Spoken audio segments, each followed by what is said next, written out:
When the New York Knicks faced the Chicago Bulls in Game 6, they weren't thinking about their own elimination. No, these Knicks sensed something special about this improbable playoff run. Even the sight of Patrick Ewing limping off with a sprained ankle didn't mean the end. For the Knicks faithful, it rekindled memories of Willis Reed and that championship year when he found the courage to overcome injury. And in a similar inspired effort, Patrick Ewing rejoined the battle. And battle he did. He threw his will into his work and his wounded body into the opposition. And when it was done and he had nothing left to give, only then was he led away victorious. Now it's Michael Jordan and the Bulls who also face elimination. Can they find the courage and the championship effort needed to win? Or are we about to witness one of the greatest upsets in basketball history? Pat Riley and his Knicks believe it's possible. Today, for one of these teams, the title quest continues. For the other, time runs out.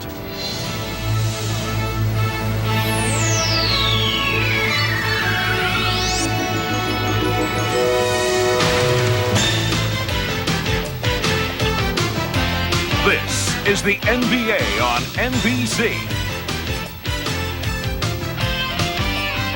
The 1992 NBA playoffs. Today, it's the New York Knicks versus the Chicago Bulls. This the scene at Chicago Stadium about 2 hours ago. Michael Jordan arriving for his most critical game of the year.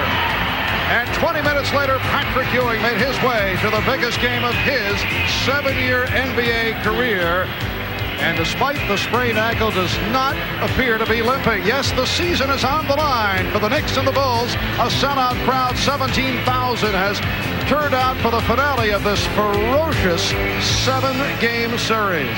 Hi, everybody. I'm Marv Albert, along with the czar of the telestrator, Mike Fratello and Irvin Magic Johnson. Now, Magic, you have certainly seen Pat Riley at work under enormous pressure come playoff time. I know you spent some time with him earlier today.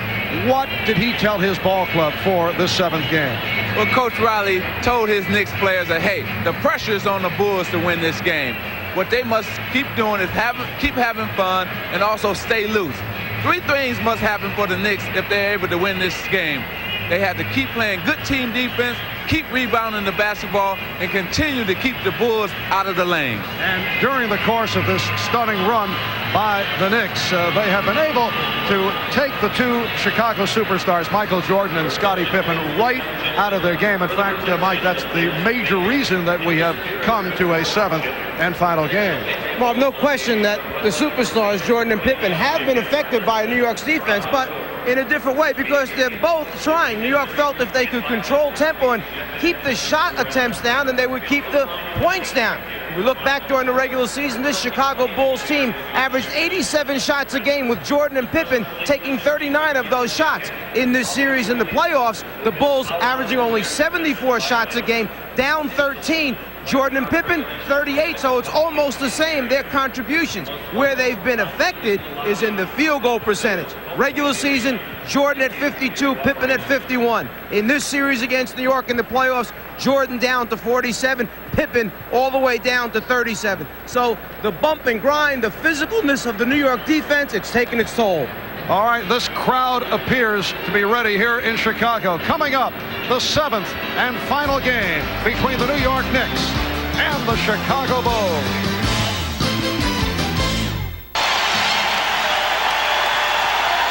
So it has come down to this 7th final game of the Eastern Conference Semifinal Series. Jack Nicholson, John Thompson have made their way to Chicago.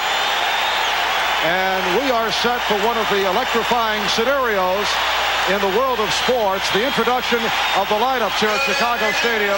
Here's the public address voice of the Bulls, Ray Clay. Fans to the Chicago Stadium.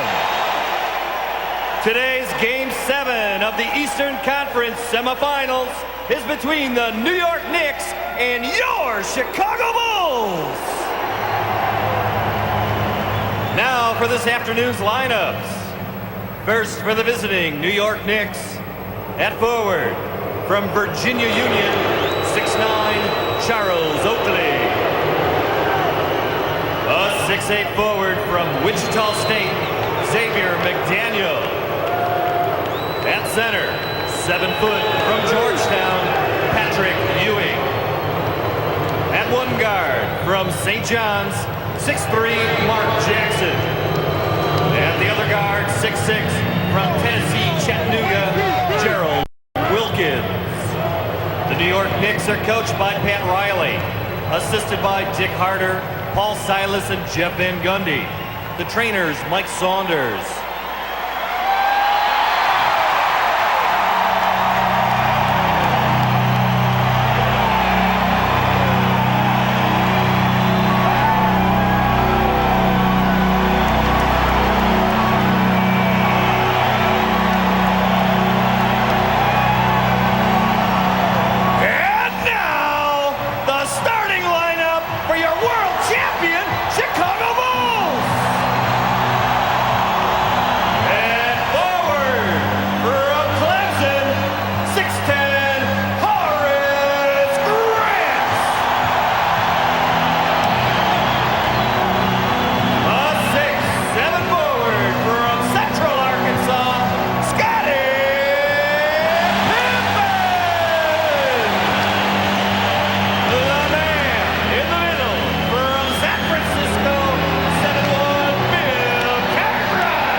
Jackson.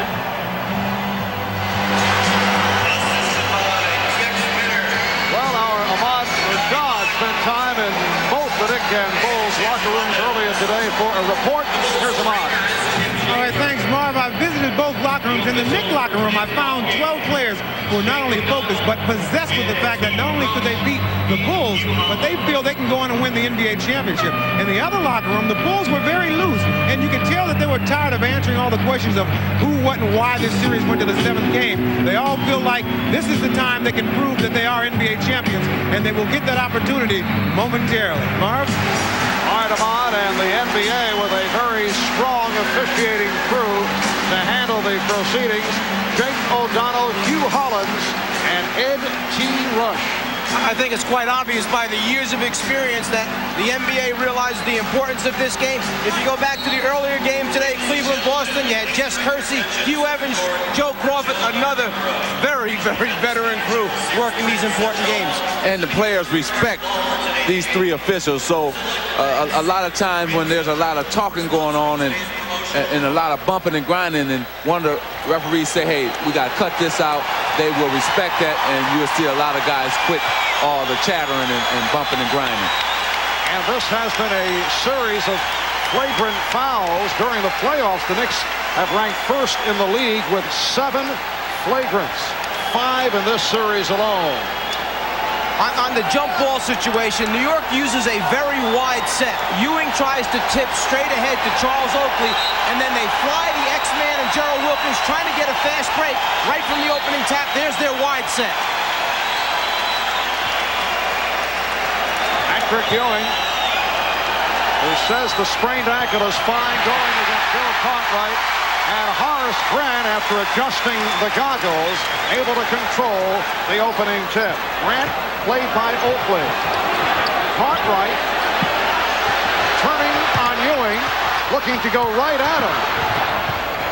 And here's Pippen on the penetration, finding Grant, and he blew the layup. Cartwright with the save. Jordan with the step, and he's fouled.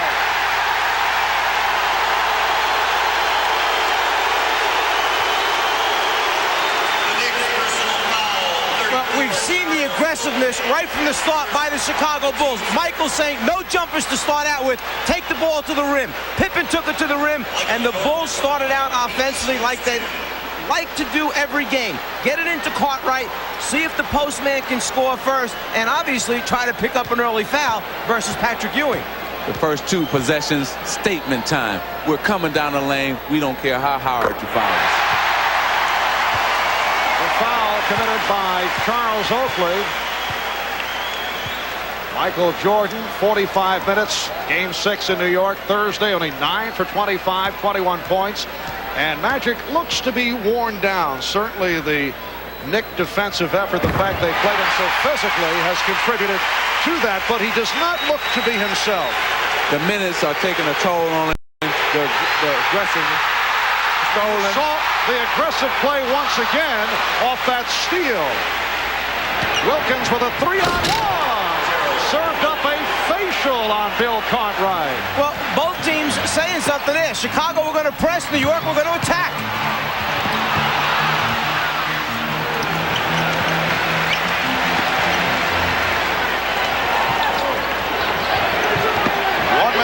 Gone by. The game tied at 2.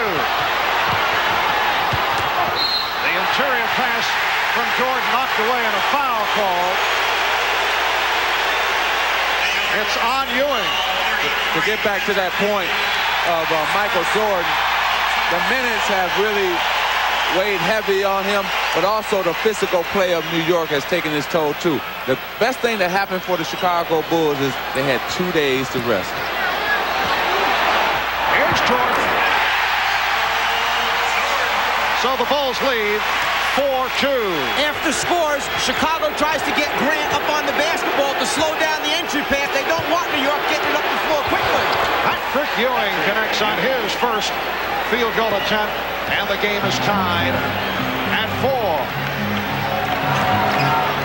When talking to Michael Jordan before the game, we said, Mike, some games you come out and get your teammates involved. Other days you try and get involved. It looks like today he's getting involved early. Coach, Mike, we can't wait. He can't wait. This is game 7. You can't wait on your teammates. Wilkins for 3. Gerald Wilkins in this playoff series has been hitting the outside shot. That's not the case during the course of the regular season. The Knicks with a 7-4 advantage, and the Knicks have opened up by hitting their first 3 shots. Here is Jordan. So the Knicks lead is 1.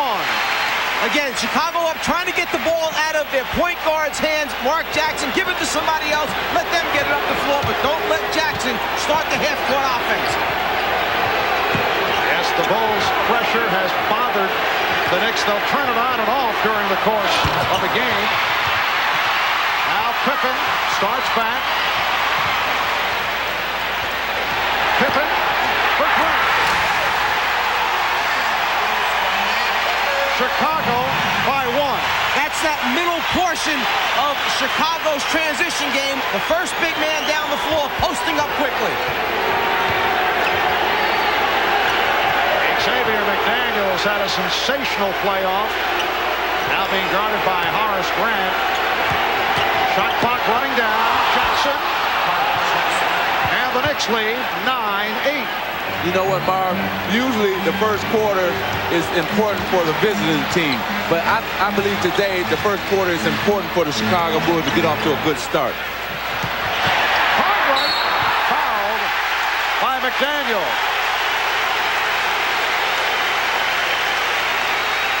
A few moments ago, Scottie Pippen coming down in the transition game. The size and the ability to put it on the floor, create off the dribble, find an open teammate under the basket. That's why he led this team for the season in assists. Bill Cartwright has had his difficulties at the foul line. In the earliest stages of his career, a solid free throw shooter, but he has dropped off in recent years. He's tied the game at 9, and there's no question that the Bulls are looking to get Cartwright going earlier. That is their usual philosophy, but today even more so as they want to test Patrick Ewing. Exactly. They want to get Patrick Ewing into foul trouble because they know once they get him on the bench, their job and their game will be a lot easier. So the Knicks and the Bulls tied at 9, 3.5 gone by. Ewing from Oakley.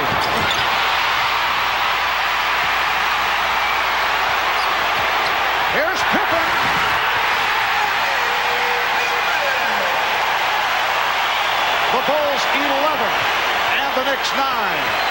He done went coast to coast twice now. I don't think that ankle has bothered him one bit.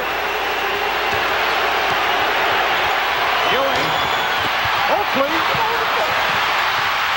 Kept alive by McDaniel, and he's rejected.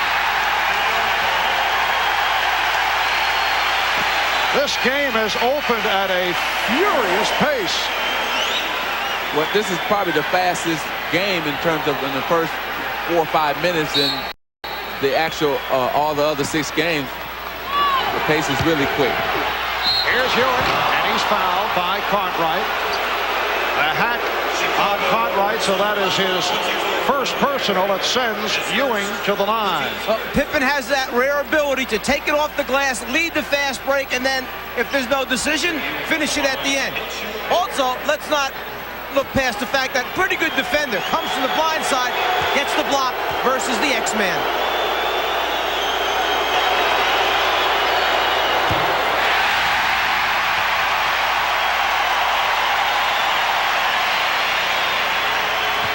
Patrick Ewing averaging 22 points in the series, although he has had his ups and downs. And the same for his work at the free throw line as he connects on 1 of 2, so the Knicks trail 11-10. The New York Knicks last advanced beyond the second round in 1973 when they won it all against the Los Angeles Lakers. Jordan. Bulls 13 and the Knicks 10. Fast start for Michael Jordan. He's hit 3 out of 4. He has 8 points. And that was a little wrinkle that the Bulls have added now. Baseline screen by Cartwright to free up Jordan. Cartwright with the box out. Jordan with the spin and the bucket.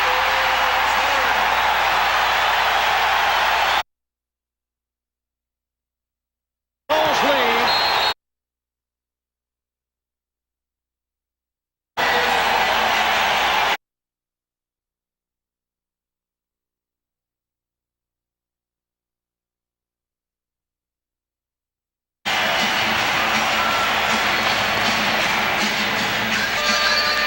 Well, a moment ago we discussed the physical condition of Michael Jordan, who in Game 6 at the Garden looked to be fatigued. I asked Michael if he is worn down.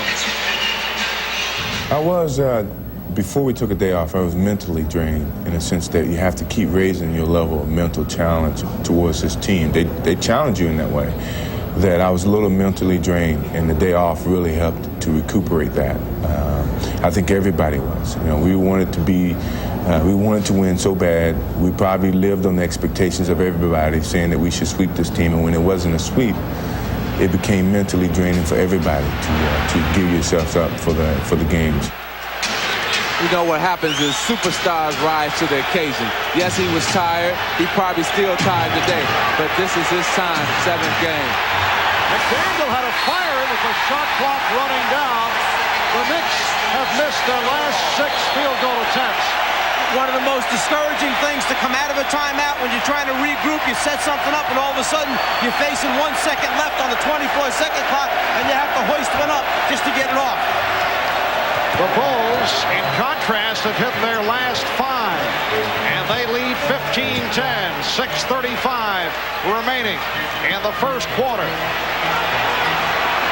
Jordan does not like the hand check from Wilkins, and a foul call.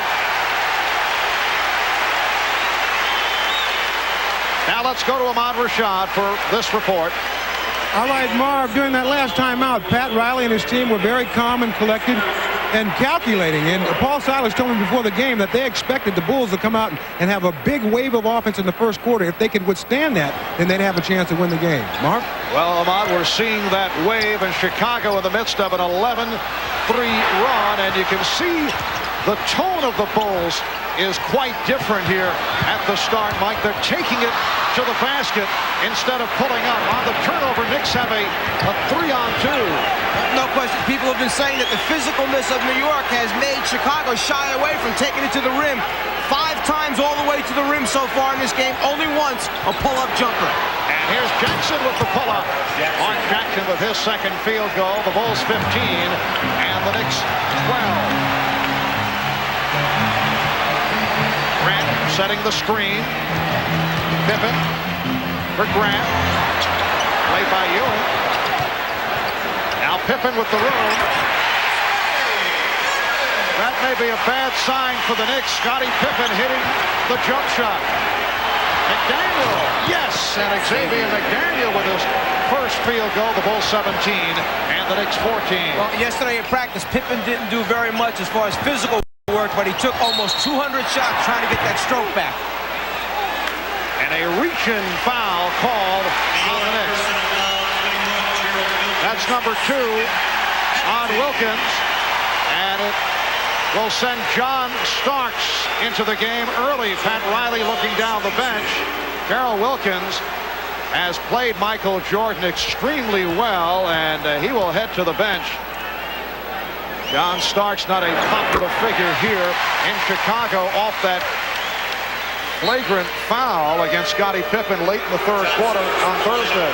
I think John Starks is a type of player who loves that, though. He loves to be booed. He wants that because it makes him not have to play harder, and it brings out the best possible player in him. You'll see that today. He's going to be firing it up just like it was a normal game. He don't care about being booed. Yeah, and we talk about Patrick Ewing. This might be the key person, John Starks for New York. In their 3 wins, he averaged over 18 points a game. In the 3 losses, just over 7 points per game. If he's firing and making shots, it's a different Knicks team. Bulls go to the pressure. Here's Ewing with the drop step, and it's rebounded by Pippen. Bulls on the run. Paxson shooting.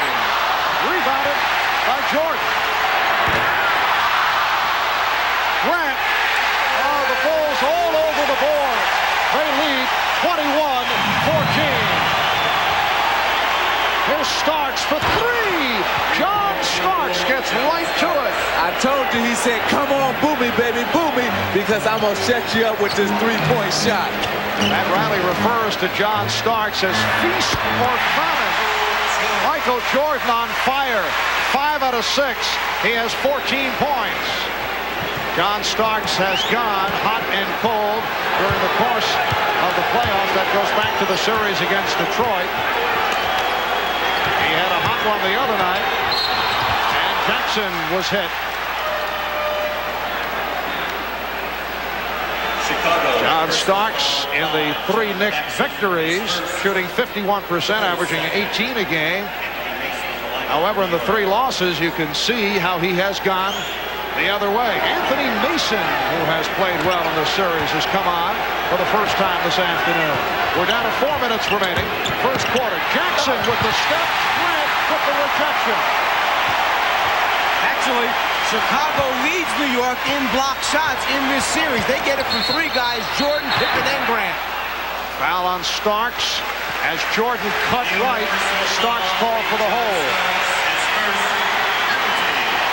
Jackson will continue to go after Paxson. Therefore, the other Bulls must step up and cover for John Paxson. Mark Jackson, a little quicker, has the ability to get by him off the dribble.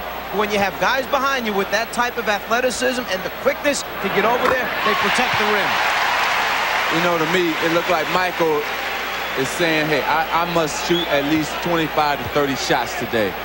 This has been the most aggressive of any of the games, all 6 of the games that Michael has been. I mean, from the beginning of the tap to now.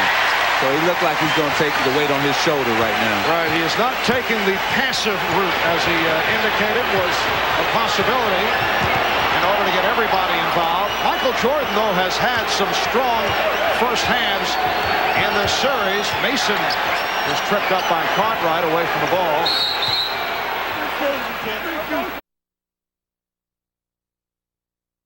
Separates the 2.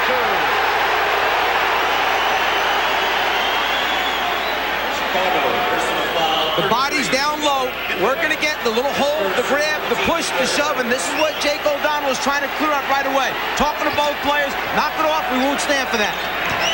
You got the 3 best referees. I mean, they're not going to stand for any of this chattering. And Patrick Ewing able to cut that Chicago lead to 25-19. 3:20 remaining in the first quarter. And as Ahmad said a short while ago, New York just wants to stay close enough in this first quarter so that the Bulls don't pull away too far and then get back in the game. Horace Grant off to a terrific start. He's done it on the boards, and he's done it offensively. 3 field goals, 6 points. Bulls 27, and the Knicks 19. McDaniel posting up and faces up. Called for an offensive foul.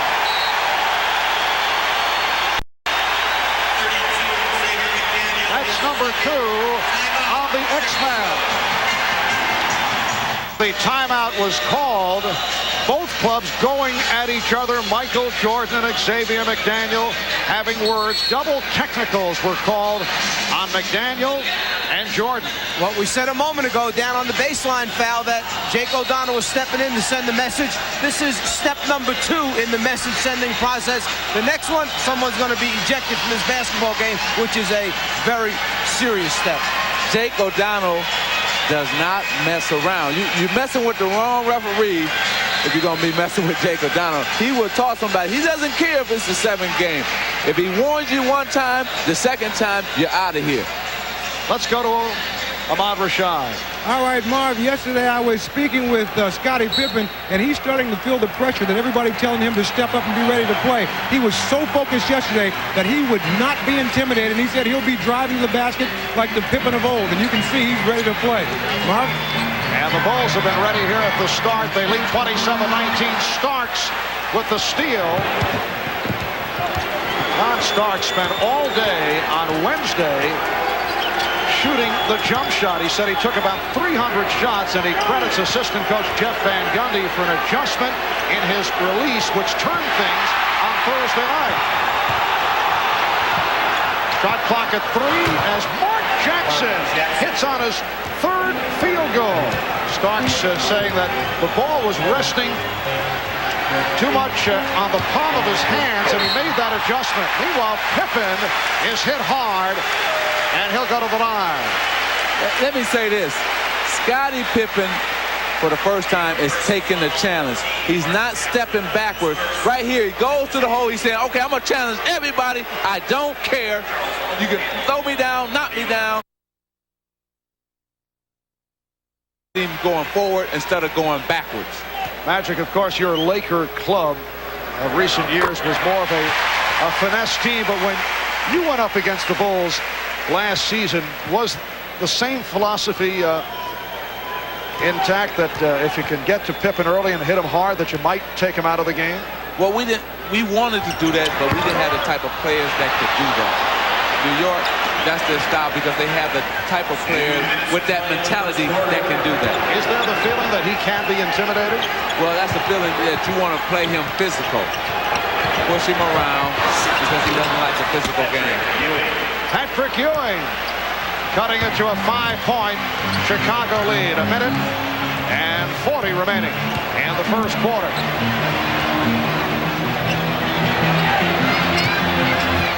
Here's Cartwright to the fadeaway. Way off. Bill trying to use the 24-second clock for a little added edge there, and banking it off the clock. Mason is fouled. So Anthony Mason will go to the line. Foul charge to John Paxson. B.J. Armstrong will check in, along with Cliff Levingston. You know, Coach, Chicago has gone to a different strategy than any of the other games. They're posting up Michael more than trying to get him out on a 1-4 type situation, because they feel that he can take the smaller guards and Wilkins and then Starks. In the other games, they got him down in there, but later on in the game, as you're mentioning, they're doing it right from the beginning here and using a little baseline screen by the 5-man, because Ewing's not going to switch off on him to help free him up flashing in there. Normally, they just send him on his own, try to flash him into the post. So you can see that both coaches have made slight changes in their offense to free up different guys.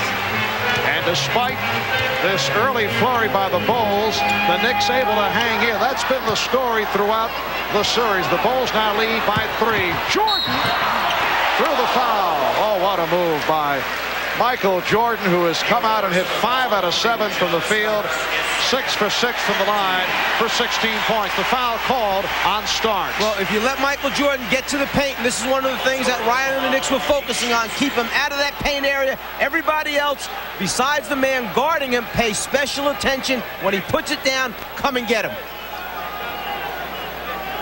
But Marv, like you were saying, the Knicks, hey, they can feel good right now. They're only down 3 points. Chicago has been in the penalty for the last since 5 minutes on to the end of this quarter. So, hey, if they can go down only 5 points at the end of this quarter, they've done a wonderful job. It is now a 4-point Chicago lead. Michael Jordan has had the hot hand during the course of the first half in this series, but you can see in the second half only 27 for 71, 38%. Had a 3 for 13 in the second half in New York on Thursday. Light pressure being shown by the Bulls. And the Bulls have used 2 of their traps already. The full court one up on the ball and the 3-quarter one. Once they get it in, they still are holding back the half-court trap. Shot clock at 8. Ewing. Rebound Oakley. And it jarred loose. And Ed Rush with the call saying last touch by the Knicks. Knicks were looking for a jump ball at the very least. I don't know how you make that call. You got 2 guys rolling all over the floor, diving for loose balls, and loose balls may, in the end, be the difference in this game. Oakley, Livingston, the rest of the players coming in after it now. First one that touches it, that touches the out-of-bounds line, that's how they're going to call it. Yes, I think that what he said that Mason had his foot out of bounds when he touched the ball, so that made a Chicago ball. Jordan given room and was surprised. That's the most room Michael Jordan's had in about 2.5 weeks. It was too easy. It was too easy. Down to 25 seconds in the quarter. Ewing feeling the contact. So Patrick Ewing has been off. 3 for 7 for Ewing. Starks with the steal. Starks out of control with the dribble. Able to recapture. Final seconds of the first quarter. That pass intended for Starks. Here's Ewing to the fadeaway.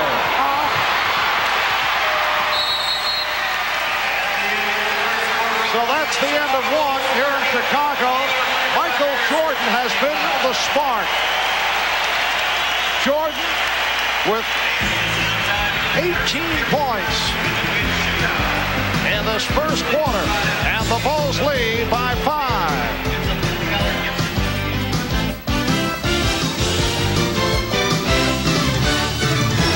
Back in Chicago, Marv Albert, along with Mike Fratello, Magic Johnson, Ahmad Rashad. It is awfully tough to repeat in the NBA. A Chicago Bulls team that won 67 and lost 15 during the regular season, trying to make it 2 in a row. Well, I guess if there's anybody that should know about how difficult it is to get a back-to-back championship, it's our guy Magic here. It took us 3 7-game series to win the back-to-back championship, and it might take that for the Chicago Bulls, but they got enough to worry about right here with the Knicks. John Starks continuing his strong play. The Bulls lead by 3 as we get underway in the second quarter. B.J. Armstrong being guarded by Mark Jackson. Illegal defense called on the Knicks. Bill Cartwright was requesting the call and was upset, and he finally got it from Hugh Hollis. Well, Oakley had went over and double team and then get back. After the team that's leading in the first quarter has won all 6 games. Are you kidding me? Wow. Winning that first quarter, pretty important so far. Ooh. So that means Chicago gonna win today? You want to go home now? Oh, very friendly rim for Michael Jordan. 20 points for Jordan. The Bulls lead 32-27. Once again, the Bulls trap.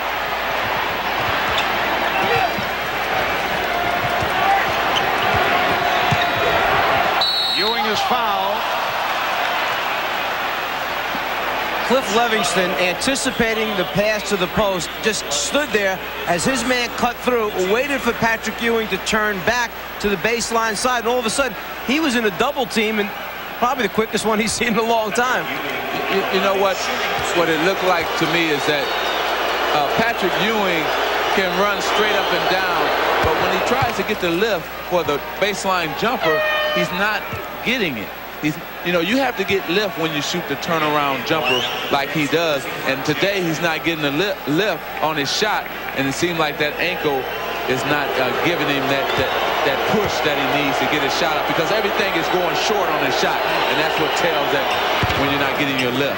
And Ewing does not have a rebound, so that may be another telling point. He suffered the sprain left ankle in Game 6. It's called a moderate sprain. And the foul called on Greg Anthony, the rookie from Nevada, Las Vegas, checking in a moment ago.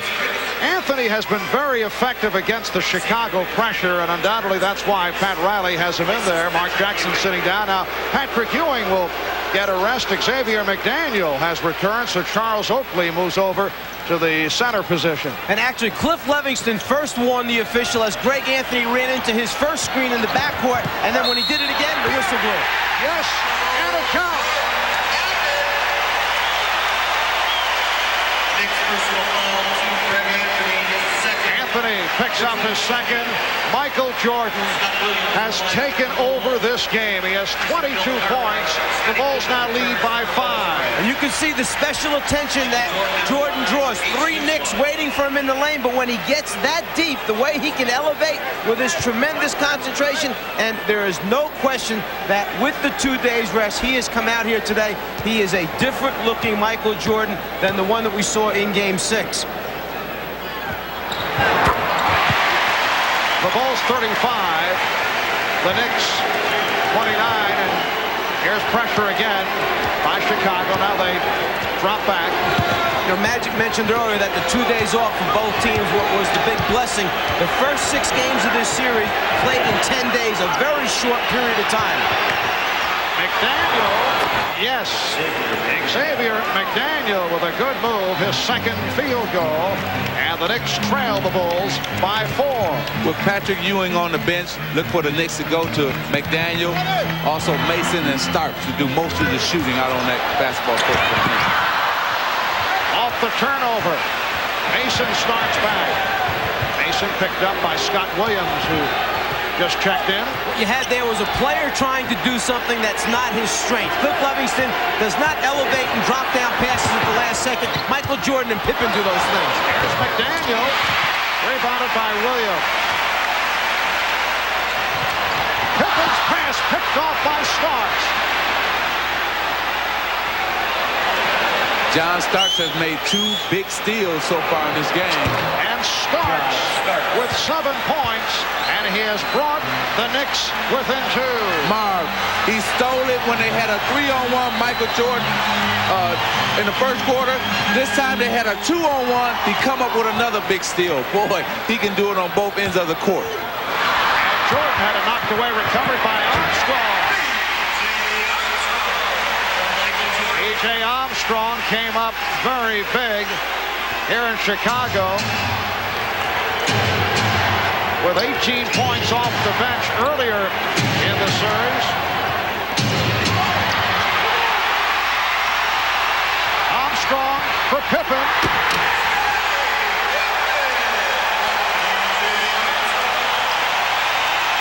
The Bulls 39 and the Knicks 33. See, Greg Anthony, when he's double teamed, he cannot make that pass because he's too little to make that cross-court pass like he tried to do then. Blocking foul on Scott Williams. And a timeout has been called by the Bulls. 8:40 to go in this first half.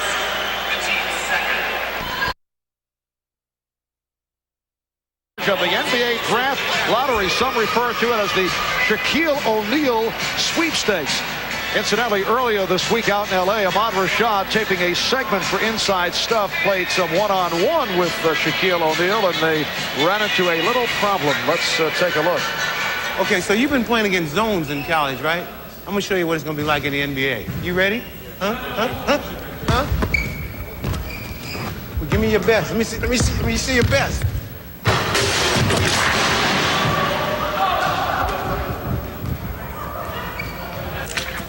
Is that all you got? Yeah. Yes. Well, Ahmad, I know you enjoyed the moment. And what a moment it was. That was my highlight, shooting that jumper. Yes. But I got a chance to see up close just how powerful this young man is. But Magic taught me how to play, and that's the reason I got that jump shot in. I see. But the score was 1-1. That's all I know. I hear Scott Williams. Scott Williams showing the outside touch. Bulls lead 41-33.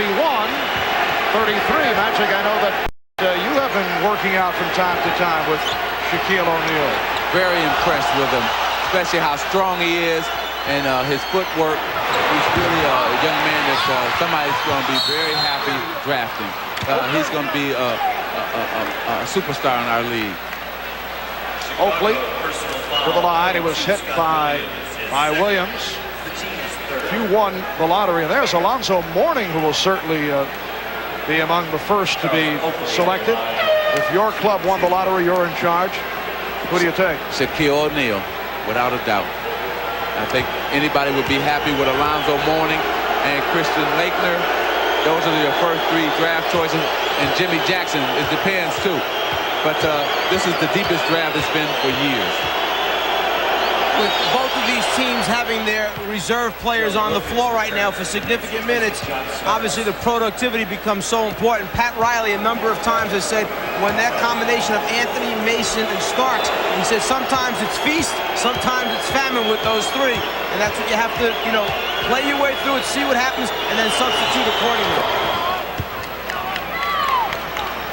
And Pat Riley has gone basically with an 8-man rotation. We've seen very little of Tiki Vandeweghe during this series.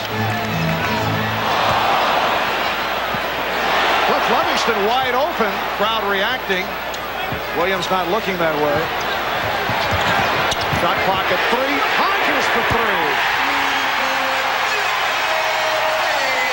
Greg Hodges, the three-point specialist, has been a factor in this series. Chicago has hit its last 6 from the floor. Overall, 16 of 23.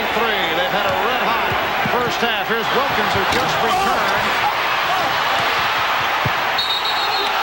Traveling, violation.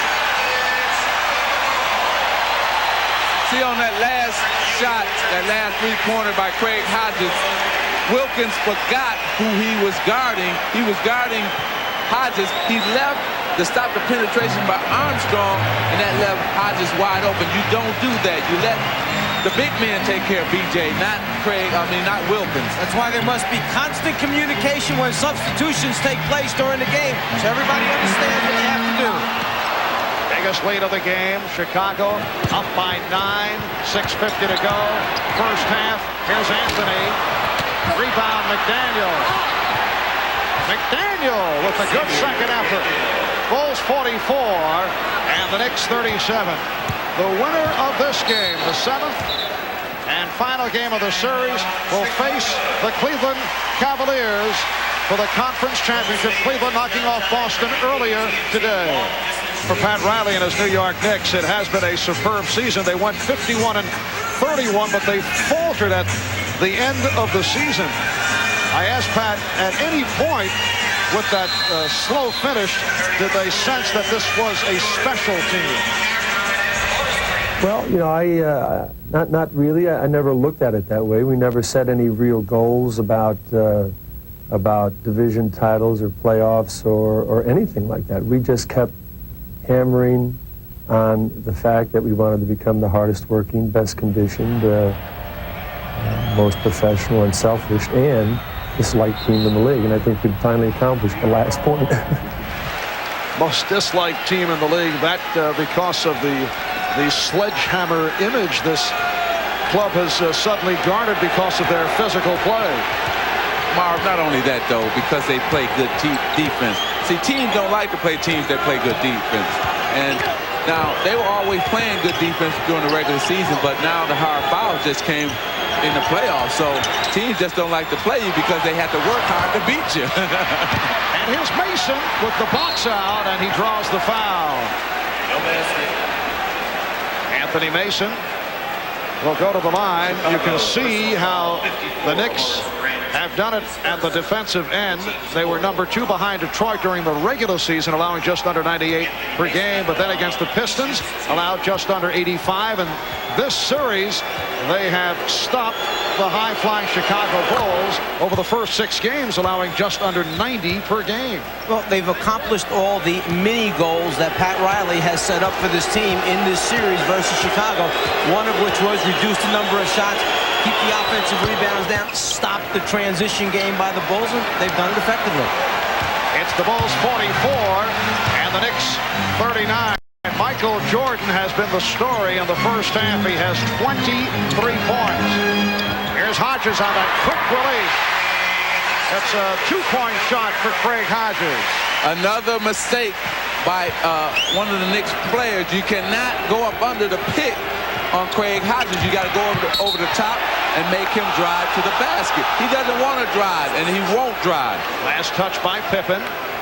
Knicks will maintain possession. Meanwhile, offensively, Patrick Ewing has not been able to get into it. Only 3 for 9 from the field, 3 out of 4 from the line. He has 9 points. Holding foul called on the Bulls. Whether you are Chicago or New York, if you decide you're running a pick and roll, those centers, and you involve your center, obviously, in the play, those centers defensively, they don't jump out half-heartedly. They're jumping out hard. There's a wall there when you come off that thing, trying to discourage the guards from turning the corner, getting in the lane area. Chicago now being hurt by the fouls. They've got over the limit. Knicks 9 for 10 from the line. 5:38 remaining in this first half. The Bulls lead by 6. Well, I guess it's turnabout fair play. In the first quarter, Chicago was in the penalty at about the same time, 5 minutes to go to the quarter. Now New York has the penalty going their way, 5 minutes to halftime. And the Knicks with only 2 team fouls. Grant try to go the reverse.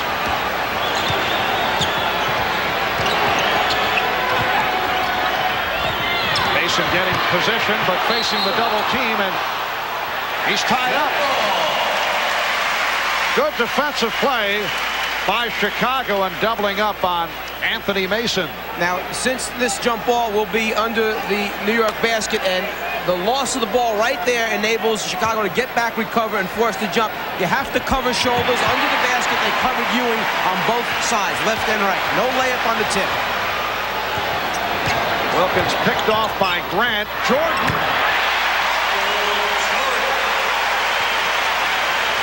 Michael Jordan, 25 points. He's hit 8 of 11. Bulls 48. Knicks 41. Wilkins and Anthony now in the backcourt. Ewing up front with McDaniel and Mason. Here's Wilkins for 3. And back comes Pippen. Hodges from downtown. Pippen had it knocked away. It'll be Chicago ball. Magic, pretty soon they're going to start listening to you about leaving Hodges alone out there. Remember what he can do.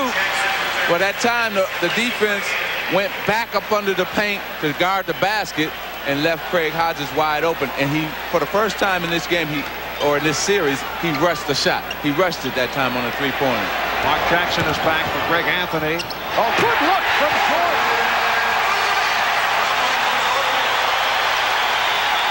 Red from Jordan. The Bulls again have a 9-point lead. I guess sometimes when a player can come out and get 18 points in a quarter, you pay special attention and forget about the other guys a little bit. Here's Mason. Rebound McDaniel. Crowd looking for a travel. Bulls lead 50 to 43, and this game is being played at the Chicago Bulls tempo, and that's the first time that it's occurred this series. Yes, it's a 7-game. Everybody's just excited. It's the excitement more than anything else. Michael Jordan a moment ago with the ball is going to penetrate the lane. Somebody's got to step up and stop him. So the decision takes place behind him as to who's going to take Horace Grant. The result, nobody takes him. Grant with the deuce. So Michael Jordan doing it with his offense, and also the beautiful lead pass thrown to Horace Grant. That last foul on Gerald Wilkins, his third, and he's replaced by John Starks, and now Starks will take a crack at Jordan.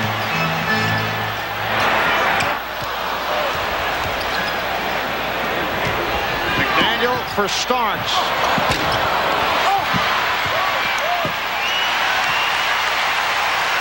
3:20 remaining in the half. Bulls with the ball and a 7-point lead. Pippen passing on the 3, hits the 2, and he is 4 of 4 for 9 points. The Bulls lead 52-43, and the Knicks want to talk it over.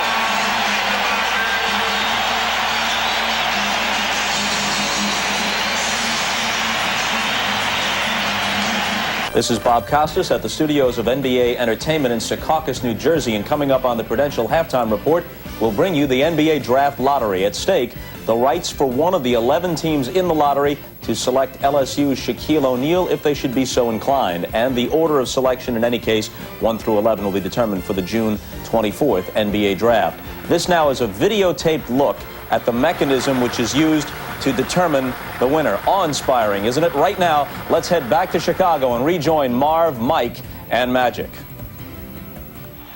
All right, Bob.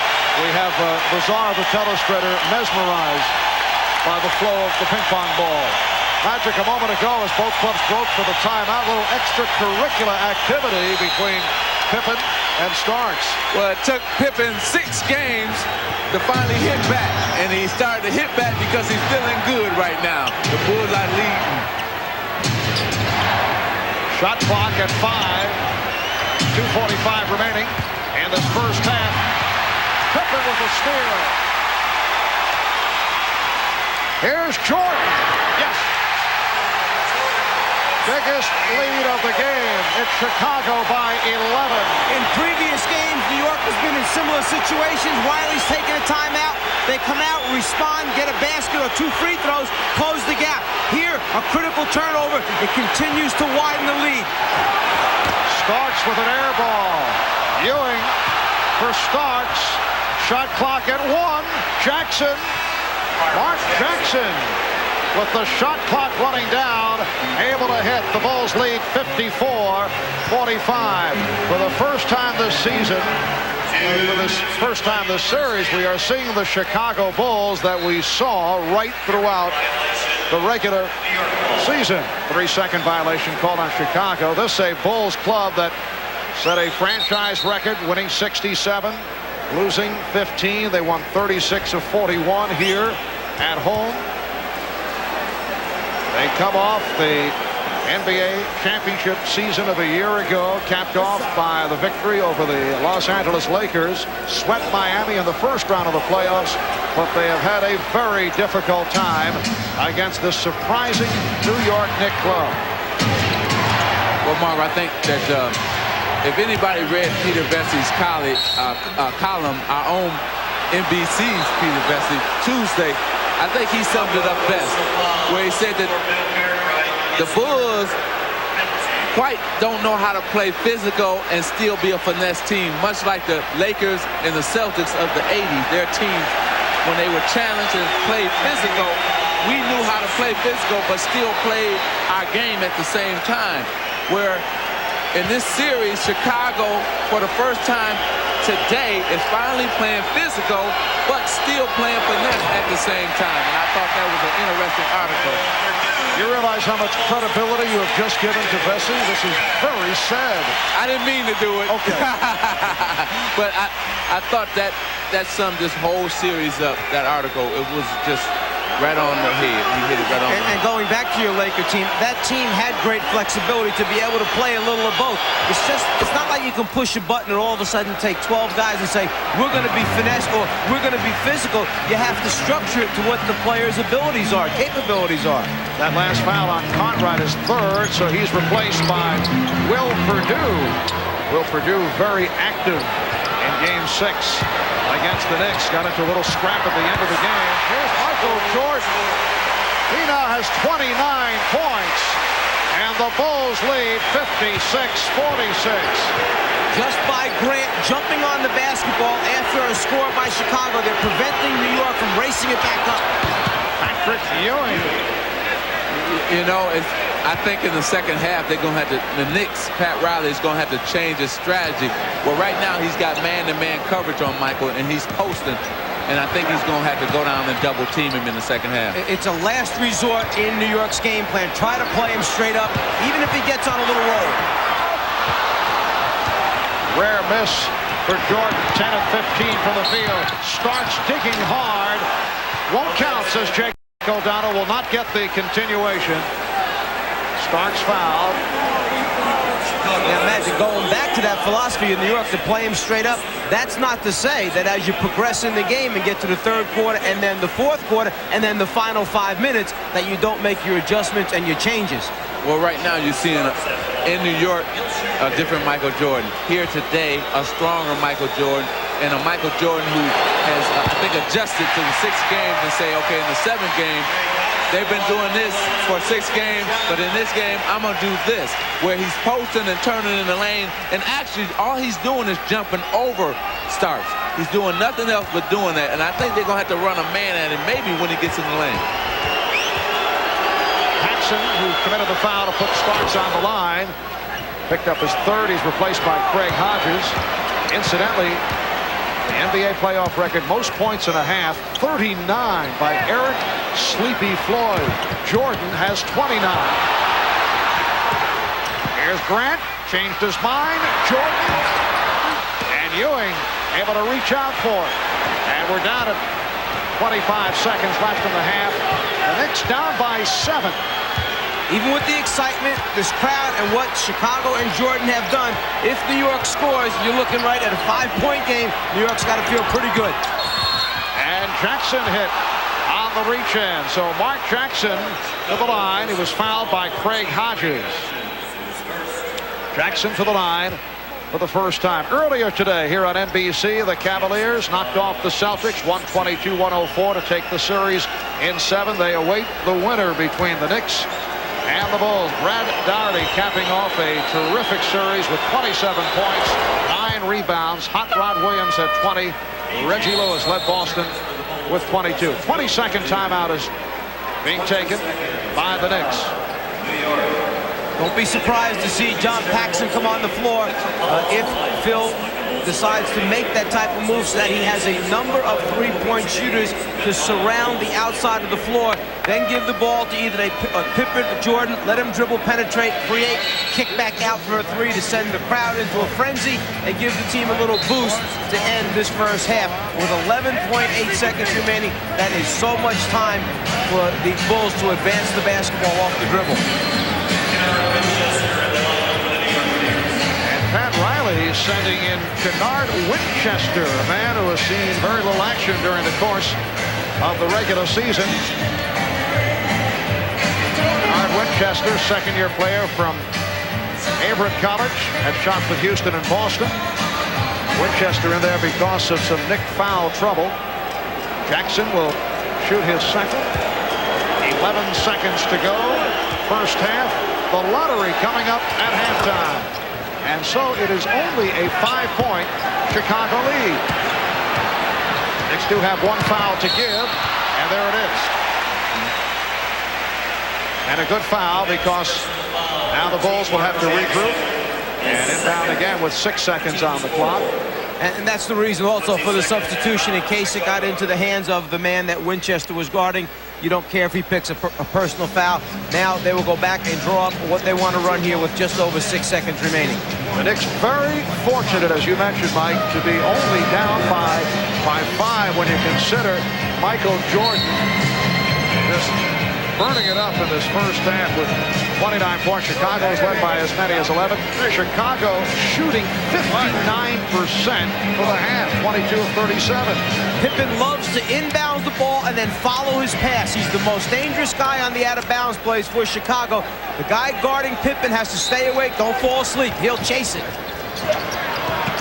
Final seconds. Jordan swinging free and missed on the floater. Oh, yeah, I did forget about a guy named Jordan. So Michael Jordan with 29 points. And the Chicago Bulls lead the New York Knicks by the score of 56-51. Halftime of the 7th and final game. Stay tuned for Bob Costas from NBA Entertainment Headquarters as we will present the NBA Draft Lottery.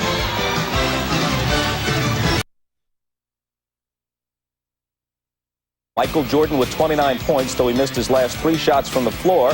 And despite yielding the 29 to Michael, the Knicks, led by Patrick Ewing's 14, trailing by only 5, 56-51. The winner gets the Cleveland Cavaliers in the next round. The Cavs over the Celtics in Game 7 earlier today, 122-104. Bob Costas at the NBA Draft Lottery, being held this year in the studios of NBA Entertainment in Secaucus, New Jersey. The NBA Draft itself will take place on June 24th in Portland. Today, the order of selection in the draft has been determined by the lottery. Here's a little background. The lottery was instituted in 1985 in part to remove the appearance of teams with poor records losing intentionally in order to secure a high pick in the draft based solely on order of finish. So what's at stake in this year's draft? Well, in some years, it's not exactly clear which player will be taken with the first pick. Not so this time. Barring the unforeseen, the first selection will almost certainly be LSU's Shaquille O'Neal. He's amazing. And the thing I like about him, too, is that he can run up and down the basketball court, and you can give it to him on the run, and he can make a good decision. If he does the things he's supposed to do, after watching him play, I think he's the best player we have, other than Michael Jordan, of course. Yeah. But I think once he gets in the league and gets established, he's going to be the same type of player. He won't be as flashy, but he's right up there with the best of all of them right now. People out there that have a lot of expectations, and I'm not going to come into the league and try to rush anything. I'm just going to take 1 year at a time, and hopefully I'll become a great player. All 11 of the lottery teams have said they would select O'Neal if given the chance. Other prominent players sure to go in the first few picks are Georgetown's Alonzo Mourning, Duke's Christian Laettner, and Ohio State's Jimmy Jackson. Now, perhaps as much interest surrounds this draft lottery as any since the first one back in 1985. That was the year, you may recall, in which the Knicks won the lottery and selected Patrick Ewing with the #1 pick. Right now, here's a review of the rules and an explanation of how the draft lottery works, and pay attention. The 11 teams that didn't qualify for the playoffs all have a shot at the #1 pick. That's Minnesota, Orlando, Dallas, Denver, Washington, Sacramento, Milwaukee, Charlotte, Philadelphia, Atlanta, and Houston. The Bucks and Hornets finished with identical records, and a special draw held at the conclusion of the regular season determined that Milwaukee gets one more ball than Charlotte. If neither team winds up in the top 3, then the Bucks select before the Hornets. The NBA uses a weighted system which increases the chances of the teams with the worst records getting the top picks. The Timberwolves will have 11 chances out of 66 for the top pick, each chance represented by a ball. Orlando gets 10 chances, one more than Dallas, and so on down to Houston, which has 1 chance in 66. The balls are placed in a clear cylinder. They will be mixed and then drawn to the top. The first to emerge from the cylinder will represent the first pick in the draft. The second non-duplicate ball will get the second pick, and the third non-duplicate ball, the third pick. The order of selection for the remaining 8 teams will be determined by inverse order of their regular season records. This guarantees the team with the worst record, Minnesota, of no lower than the 4th overall pick.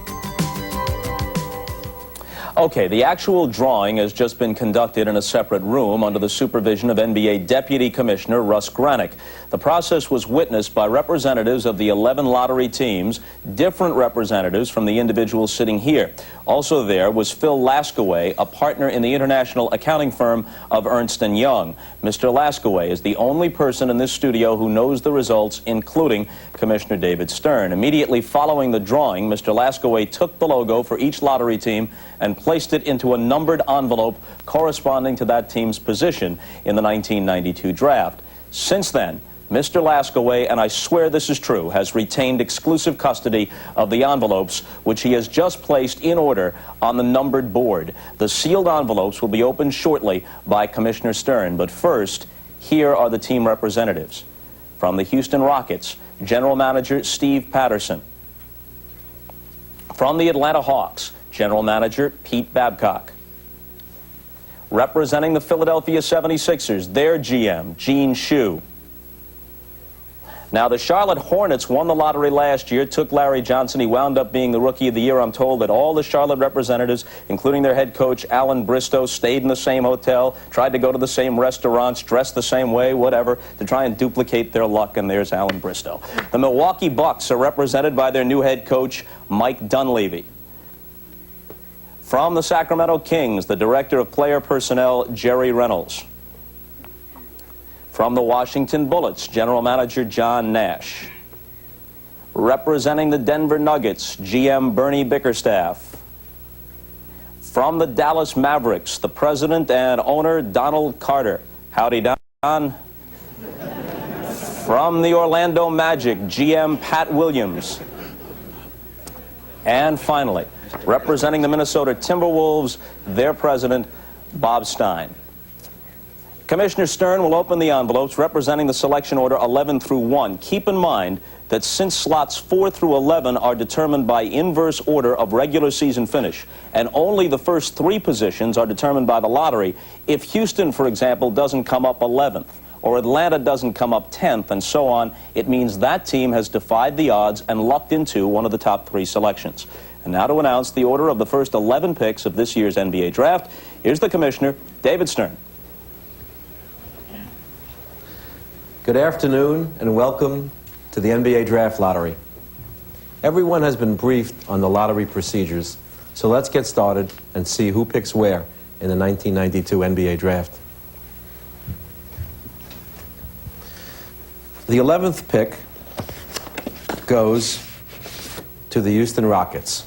As expected, they had 1 ball out of 66, so no disappointment really for Steve Patterson. The 10th pick goes to the Atlanta Hawks. And form holding so far. The 9th pick goes to the Philadelphia 76ers.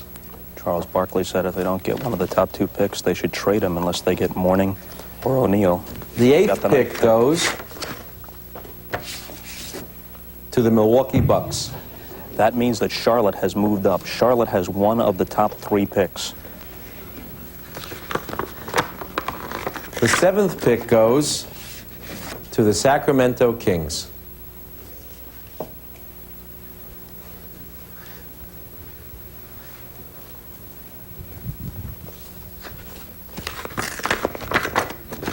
The 6th pick goes to the Washington Bullets. Everything is held according to statistical probability except Charlotte, which has moved into the first 3 picks. The 5th pick goes to the Denver Nuggets.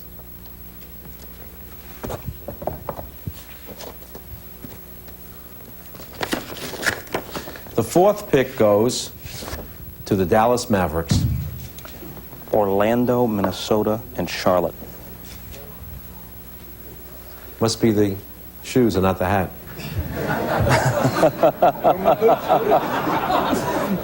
And now the first 3 picks in the 1992 NBA Draft. The 3rd pick in the 1992 NBA Draft goes to the Minnesota Timberwolves. Orlando and Charlotte.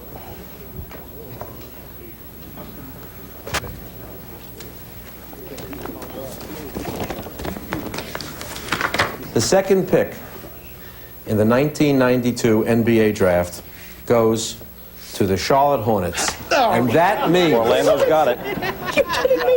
that the Orlando Magic will pick first in the 1992 NBA Draft. Come on up, Pat.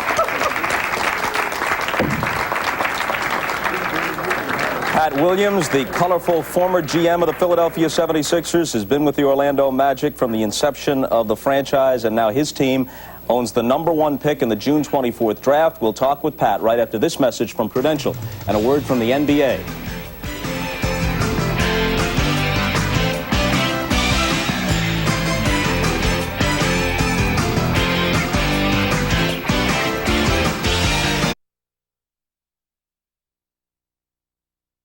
Just been held. This is the GM of the Orlando Magic. I don't know if this is the very ball, but one of these Orlando Magic ping pong balls came up with the #1 pick. I see you're already holding the jersey. Well, we got a jersey #1 on it. And what does it say on the back? There says O'Neal. It says O'Neal. Obviously, with a 1. Obviously, you would like to take Shaquille O'Neal. You're telling me you will take Shaquille O'Neal despite the possible problems in signing him? Well, we'll get him signed. I'm sure at some point he's a terrific talent, and Orlando's a great market and a great city. We got a good nucleus, and to get a player like O'Neal is a pretty unique opportunity. We'll talk to him, obviously, and want to bring he and his family to Orlando, and we've got about 5 weeks to work on that. But it's an exciting time for us, Bob. To win something like this is very special for our franchise. You'd have a chance to reunite him with his LSU teammate, Stanley Roberts, well, right? they'd take up a lot of room. They would blot out the sun on a lot of days. They're an enormous pair, but you never, just like in baseball, you never enough pitching in basketball. You never have enough big people. So to have an opportunity to get 2 young big men like that is pretty unique for us. So you foresee a Twin Towers situation? Well, I'm not sure all the time. I'll let Matty Gukas and his staff worry about that. I think at this point, if you have talent, you figure out a way to use it. And O'Neal is a remarkable talent. Stanley Roberts is a very special young big man prospect, too. What about the possibility of trading Shaquille O'Neal? There has been talk, and he's tried to soft pedal it in the last few days, but talk that he might be so difficult to sign that he might try to force a trade to a location of his choice. Well, obviously, one of the things that we have done with all the interviews of players that we've drafted over the years, Bob, point blank, do you want to play for our franchise? We've asked them that point blank, and we'll do the same with Shaquille. You know, it's another interesting thing. I know you feel your own exhilaration here, but Charlotte had the #1 pick last year. They got Larry Johnson. You take O'Neal, they can get Alonzo Mourning. What a team they're building. Well, they got a terrific break today. I think as the lottery really fell out today, there was one out-of-the-ordinary event today, and that was Charlotte, who should have been, what, 7th or whatever, and they plunk up there at 2, so they would have a choice of Mourning or Leitner or a lot of different people, and with Larry Johnson and Gill and the young club they're building, I'd say this is a very special day for Charlotte, too. Pat Williams of the Orlando Magic, congratulations. Thank you, Robert. You told me before the selection, save this seat, I'll be right up. That's right. And you turned out to be prophetic. Here is the review now of the lottery selection. The first pick to the Orlando Magic, the second pick, the Charlotte Hornets, third pick, Minnesota Timberwolves, who had the best statistical possibility of getting the first pick. They settled for the third. The fourth goes to Dallas, the fifth to Denver, the sixth to the Washington Bullets, the seventh to the Sacramento Kings, the eighth to Milwaukee. There's the Pat Williams reaction, which you're going to see in just a moment.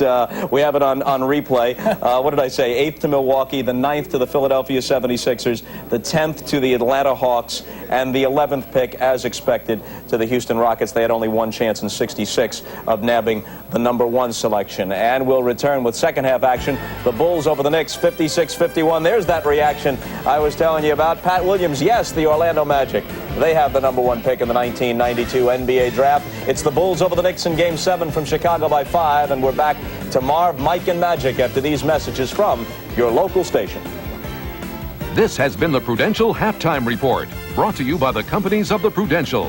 In a changing world, one thing remains rock solid: the Prudential. 5 over the Knicks in the 7th and final game. Marv Albert with the czar of the telestrator, Mike Fratello, along with Irvin Magic Johnson. And Mike, I'd have to say that the Knicks must feel fortunate to be trailing by only 5. Oh, no question. When the opponent is shooting the ball as well as Chicago is, and you are not shooting the ball well, you have to make it up in some other areas. New York doing a pretty good job of rebounding the basketball, but to only be 5 points down, I think Riley had to go in and talk about the positives that will take place. And statistically, if we look at some of the players on Chicago, they've really struggled down the stretch in the first 6 basketball games. So we'll wait and see. And that includes Michael Jordan, who has not done it in the second half. And Magic Michael certainly did it in the first half with 29 points. You were indicating you could see some adjustments by the Knicks on Jordan. Well, I think what you have to do is you're going to have to run a man at him. You can't let him sit down there and post up on John Starks or Wilkins because he's jumping over him. He's in a rhythm. He's in a groove. Now you must disrupt that rhythm and that groove. And Gerald Wilkins, who has played it well in the past, is in foul trouble with 3 personals. A look at the shooting in the first half. The Knicks only 17 of 40, 43%, but the Bulls on fire, 22 for 38, 58%.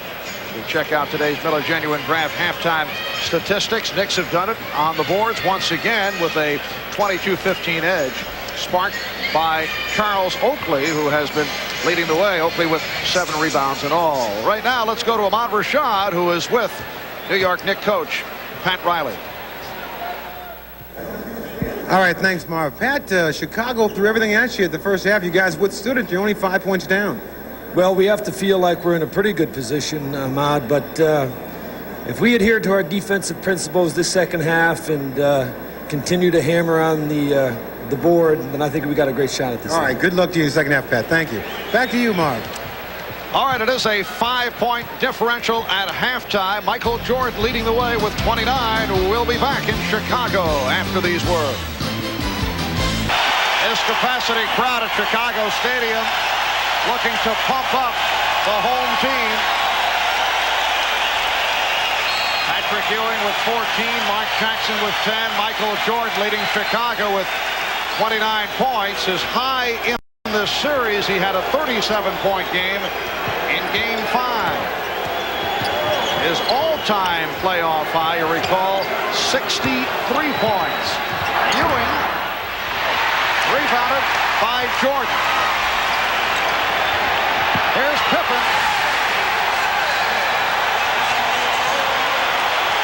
That's the one thing that New York has done. Stop the spectacular plays. Stop the dunks that get the crowd excited. Stop the fast break lob passes. Already the first one here in the second half. Wilkins wide open. Good box out by Grant. Jordan and Paxson at the guards. Grant, Cartwright, and Pippen up front. Bill Jackson with his standard starting lineup. Knicks also go with their usual starting 5. Minute gone by in the third. Paxson played on the switch by McDaniel. Cartwright, foul, it counts.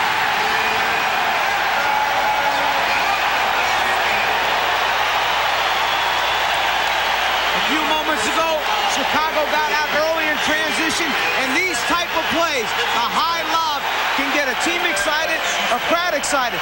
You cannot let Chicago creep away little by little. Cartwright, the concentration, the follow through, and now the opportunity to finish the 3-point play. One more score. Riley takes a quick timeout. Yeah, you know what drives coaches crazy is when big men reach in and get fouls like that. That drives coaches crazy. So Ewing with 2 fouls. Bulls by 9, and they're called for an illegal defense. Called for the first time. Knicks were hit with one earlier. Scottie Pippen got caught just a little bit down below that foul line area, and the illegal defense was called. McDaniel rejected by Grant, recovered by Jackson. He checked the 24.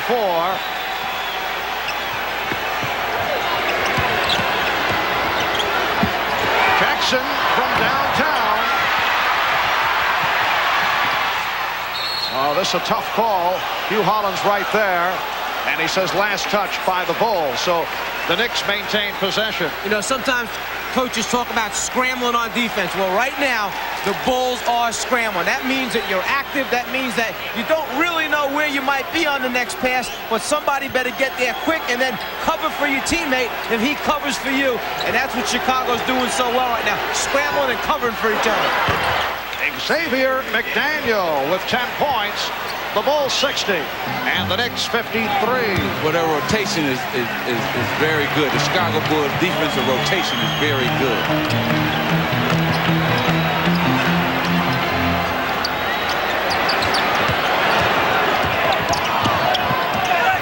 Shot clock at 5. Jordan swinging, and it will be Nick Ball. Michael Jordan has missed his last 4 field goal attempts.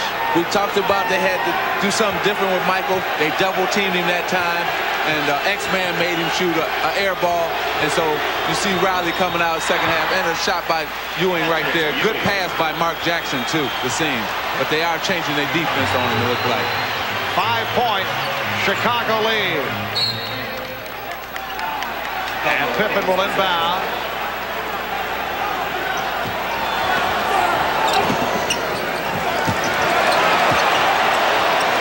Jordan working off the pick. Oh! And Wilkins able to hustle it down. To show you the toughness, the mental toughness that this Knicks team has, a lot of teams would have gone away by now. 7th game in the stadium. They make a run early, Chicago, but nope, not New York. Right back here after Ewing knocks out the jumper, the 3, and a timeout called by Chicago. So the Knicks are within 3. 3 minutes gone by in this third quarter. 6 unanswered by the Knicks. Fast break transition game, and it starts with defensive rebounding, and once they secure the defensive rebound, the first phase, they call it the attack phase, starts with a good outlet pass. Then they must fill the 3 conventional lanes, 2 sides and the middle, and get the ball centered back up. The next phase they call the storm phase. First big man run down the floor into the paint and post up on ball side looking for a quick score. Then the third phase is their flow. Last big man go opposite and then move into your half-court offense, which we know as Chicago's triangle offense, 2 men opposite. Then they go into their options. This time, flash a high post, backdoor by Jordan, guard around Paxson, knock out the jumper, and it all looks terrific in the transition game. New York has done a pretty good job of eliminating or minimizing those transition scores. Bulls with a 3-point lead. They've led by as many as 11. Shot clock to 5.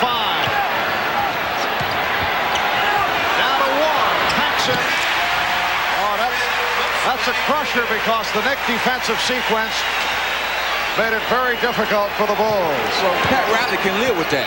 You know, he played excellent defense and made a jumper. So, okay, that's all right.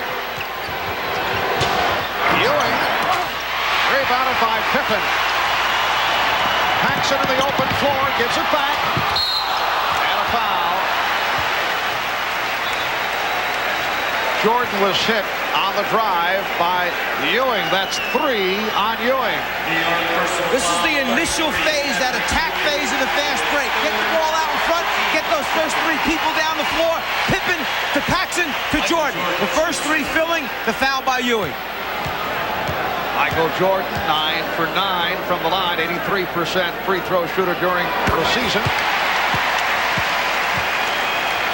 30 points for Michael. 4 minutes gone by in the third quarter. 7th and final game of the Eastern Conference semifinal series. Series tied at 3. The winner goes on to face the Cleveland Cavaliers in the conference final. The winner there goes to the NBA championship round. Off the double team. Foul call. They tried to trap Jackson and succeeded, but Paxson called for the contact. And a little different look that time. They waited till New York got over the half-court line. Then they come with a 6'10" power forward to trap Jackson along with Paxson. Not a real clean look that time from Mark Jackson. And that's 4 fouls on Paxson. Cartwright with a good play.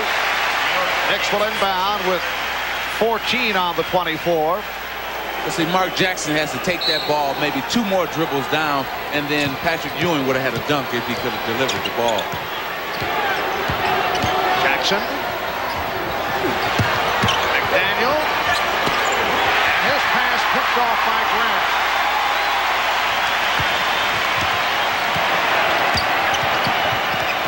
Ewing jumping out on Pippen.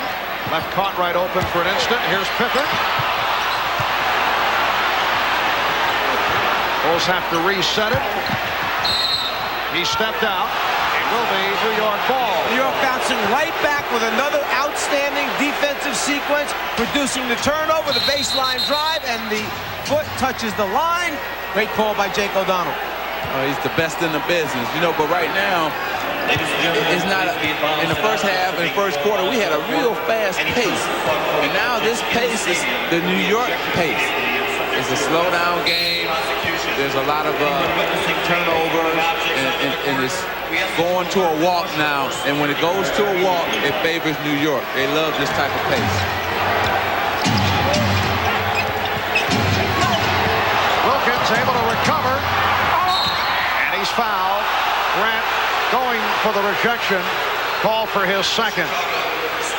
Gerald Wilkins took a look, saw that lane open up for a second. It was almost like he said, let me hurry up and get to the rim before it closes back down. This is my chance to do what I do best, become a driving, slashing type player.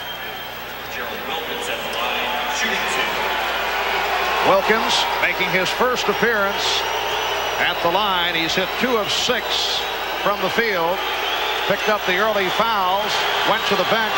John Starks came on and played well. Gerald turning it around after the difficult time the first 3 games of the series. Well, I think what he was a guy worrying about Michael Jordan too much in the first 3 games. In the last 3 games, he was a guy just saying, okay, I know I have to play Michael Jordan, but I'm going to also make Michael play on the offensive end, and that's why his game has escalated. Actually, over the course of recent seasons, Gerald Wilkins done a decent job against Michael Jordan, and the reason is he's occupied Jordan early in games, and Jordan has had to defend against Wilkins. Here's Pippen with the screen shot, and Ewing had it knocked away.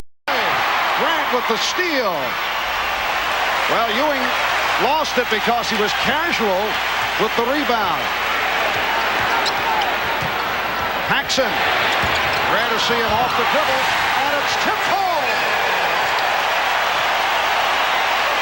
Michael Jordan soaring for the tip. He has 32. Bulls lead 65-57.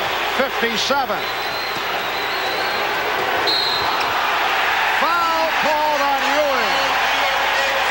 Offensive foul. That's his 4th. But a moment ago, this is what got the crowd going. When the shot goes up, Michael Jordan is going to come flying in and tip it and dunk it. You got to keep a body. Then when New York comes back down, Ewing tries to clear space with that arm. Offensive foul call. Right now, Pat Riley staying with Patrick Ewing. John Starks has replaced Gerald Wilkins. Anthony Mason getting set to come on, so Ewing will sit down. Here's Jordan. What a feed for Grant. But he stepped out. He came from out of bounds, and the basket does not count. Mar, before that, Michael Jordan was not begging for it, but demanding the basketball, and 2 of his guys did not give him the ball down low on John Starks, and he was upset at them and telling them about it on the way down the court. Right now, New York is going to go to its baseline screen series. Starks, the 2-man, either screens for McDaniel or for Patrick Ewing when he's in the game. Trying to post up McDaniel initially. Jordan going for the steal, deflected it out. So Patrick Ewing sitting down after picking up his 4th. Anthony Mason now up front with Charles Oakley and Xavier McDaniel. So Oakley at the center position. Here's Jackson. That was a 3-point attempt. Starks gets it back. Jackson had it knocked away, and he's fouled. If it's Paxson, it's number 5, and it is. 5 fouls committed by John Paxson, and he'll be replaced by B.J. Armstrong. Marv, this is a critical part of the game for the New York Knicks. Very critical, because Patrick Ewing is down. That's 20-something points on the bench. Now, they're going to have to find out who is going to be the guy to make up those points, who can keep us in the ball game until we can get Patrick back. Although in this series, when Ewing has been sidelined, the Knicks have done exceptionally well. And a holding foul on the Bulls. That is their 4th team foul, 2nd on Pippen.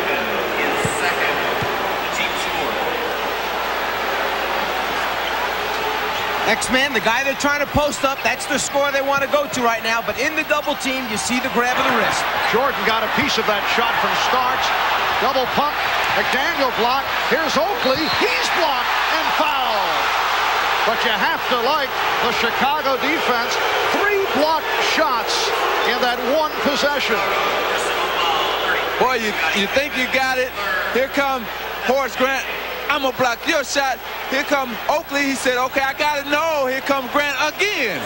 Boy, this is 7-game playoff basketball at its best right now. Good defense on both sides of the court. Foul on Pippen. His third. Oakley has hit 2 of 2 from the line.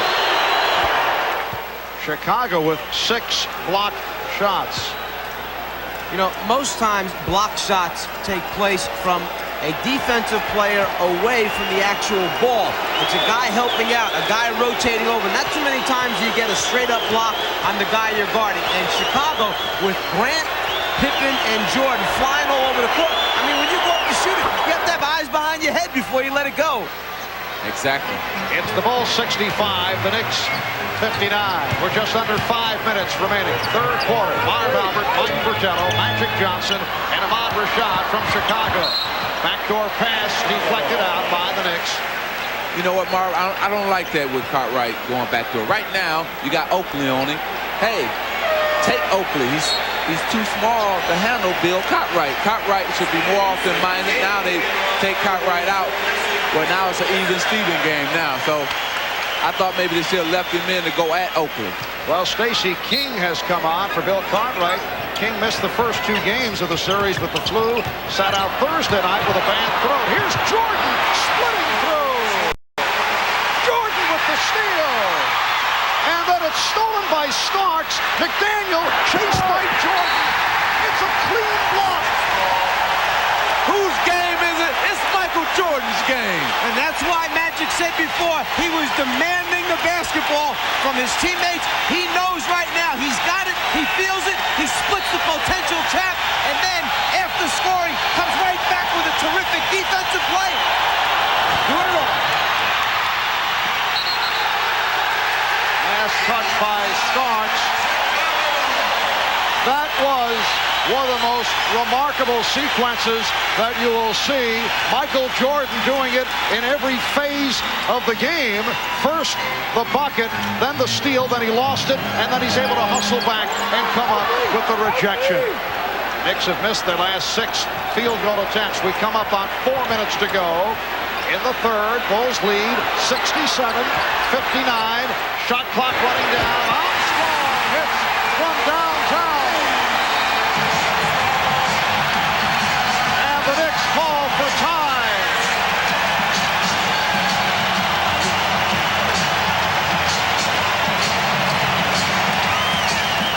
Jordan was so good in this series, we got to show you again. First he gets the inbounds pass, then he starts to dribble. He splits the double team right there, first move. Now he continues for the score.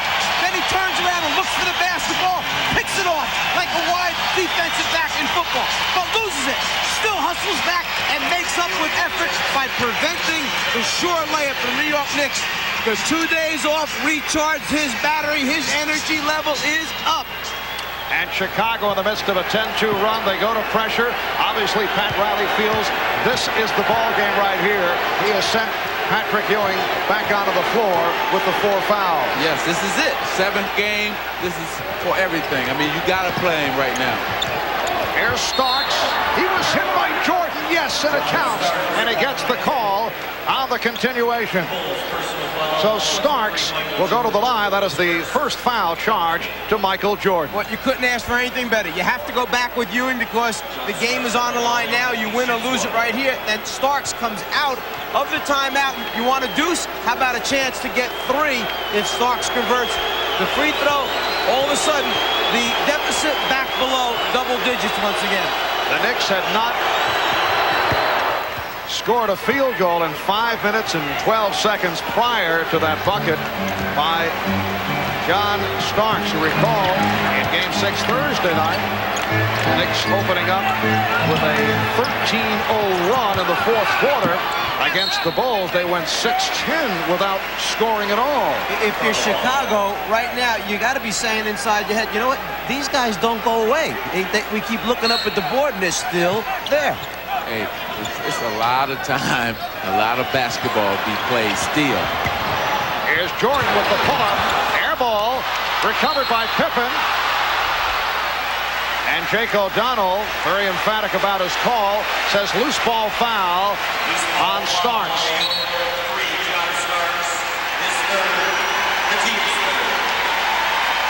13th foul committed by the Knicks. For each Knick player, this is clearly the biggest game of their NBA career. For the Bulls, their most significant game since they faced Detroit in Game 7 2 years ago and lost to the Pistons. Pippen had it knocked away by Jackson. And as soon as Pat Riley saw that Ewing wound up on Pippen, he called for his double-team defense. He had to get the ball out of Pippen's hands, afraid that Ewing would pick up his 5th foul. Shot clock at 8. Jordan for King. Rebounded by Grant. Yes, and it counts. Horace Grant has come up with a number of enormous baskets. Well, in the first 6 games, New York did not allow Chicago offensive rebounds. In this game right here, offensive rebound. Here you see Grant coming in strong, and he goes right back up with a nice finger roll move. Got fouled. Strong move by Horace Grant. Anthony Mason called on the foul. Bulls now lead 72-62, just under 3 minutes remaining. Third quarter. Ewing facing the double team. Here Starks. Illegal defense called for the 2nd time against Chicago. So the Knicks will go to the line and shoot a technical. Charles Oakley returns for Anthony Mason. Starks to the line. He will shoot the tee. He is 2 of 3 from the foul line.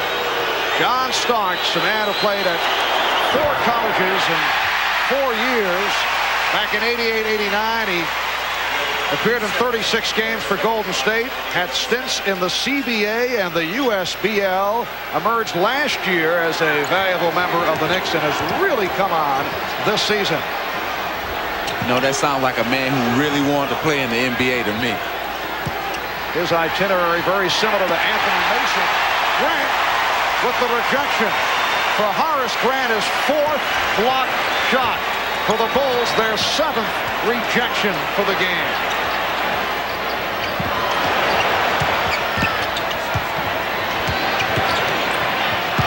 Oh, what a spin by Jordan!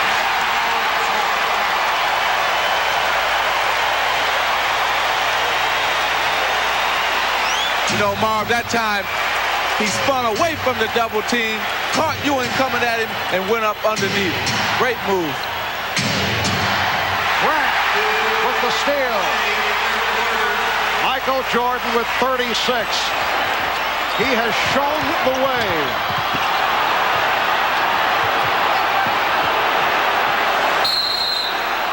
"22nd timeout called by Scottie Pippen. The Bulls lead it 74-62. Add this to the Michael Jordan. Well, most of the time he's been coming to the middle. This time he fooled everybody, went baseline, and went up under for 2. The big thing here is how quickly he has to make a decision. Nobody in the middle. He takes a quick look, then comes back, avoids Ewing rotating over to try and block it, and then has the ability to finish with his left hand. For all the youngsters out there that coaches keep telling you have to learn how to use both hands, that's the reason why. So you can make a Jordan baseline move. And you wonder what makes a superstar is games like this. Game 7, the biggest game, he comes through big. Most points scored in a playoff game. Michael Jordan with 63. He did it back in April of '86 against the Boston Celtics. Elgin Baylor had 61 against Boston back in '62. And Jordan also with a 56 and a 55-point game. 36 thus far today. Shot clock running down. Grant had to pop it up. Minute 35 to go in the third. The Bulls lead by 12. It represents their biggest lead. Here's Ewing. Rush the shot. And last touch by the Knicks. You know, Marv, I know he's got to get shots in Ewing, but the team they have out there on the floor for the Bulls, nobody on their team can guard him down low. And if you Pat Riley, you probably like to see him down low right now to take advantage of his height difference over King. Well, earlier in the series, Pat Riley sent the message he wants Patrick Ewing's head as he put it under the basket. At times he would drift outside. He does have the good touch.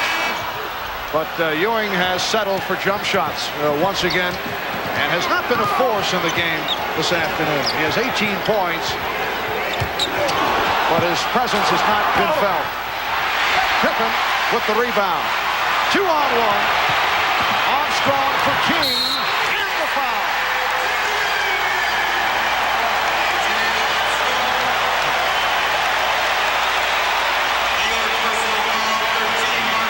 Well, when they get numbers and get out on the fast break, they have the ability to see, pass, convert, and King, who has been sick, has missed practices, not able to play in the last couple of games, back today, and he's happy about it for sure. You know, the thing that I see here is that the muscle game, the hard foul game has not occurred today. It hasn't been a factor for the New York Knicks. And with that not being a factor, you can see Chicago is able to play their game with fancy free dunk, a lot of layups. It's more of the open floor game that the Bulls love to play. Patrick Ewing cuts it to a 77-64 Chicago lead. Getting back to the subject of Stacey King, he has been very effective when he's played the Knicks. Earlier this year, when Bill Cartwright was out with a broken left hand, King started at center against the Knicks and did very well. He gives Chicago a different dimension at center.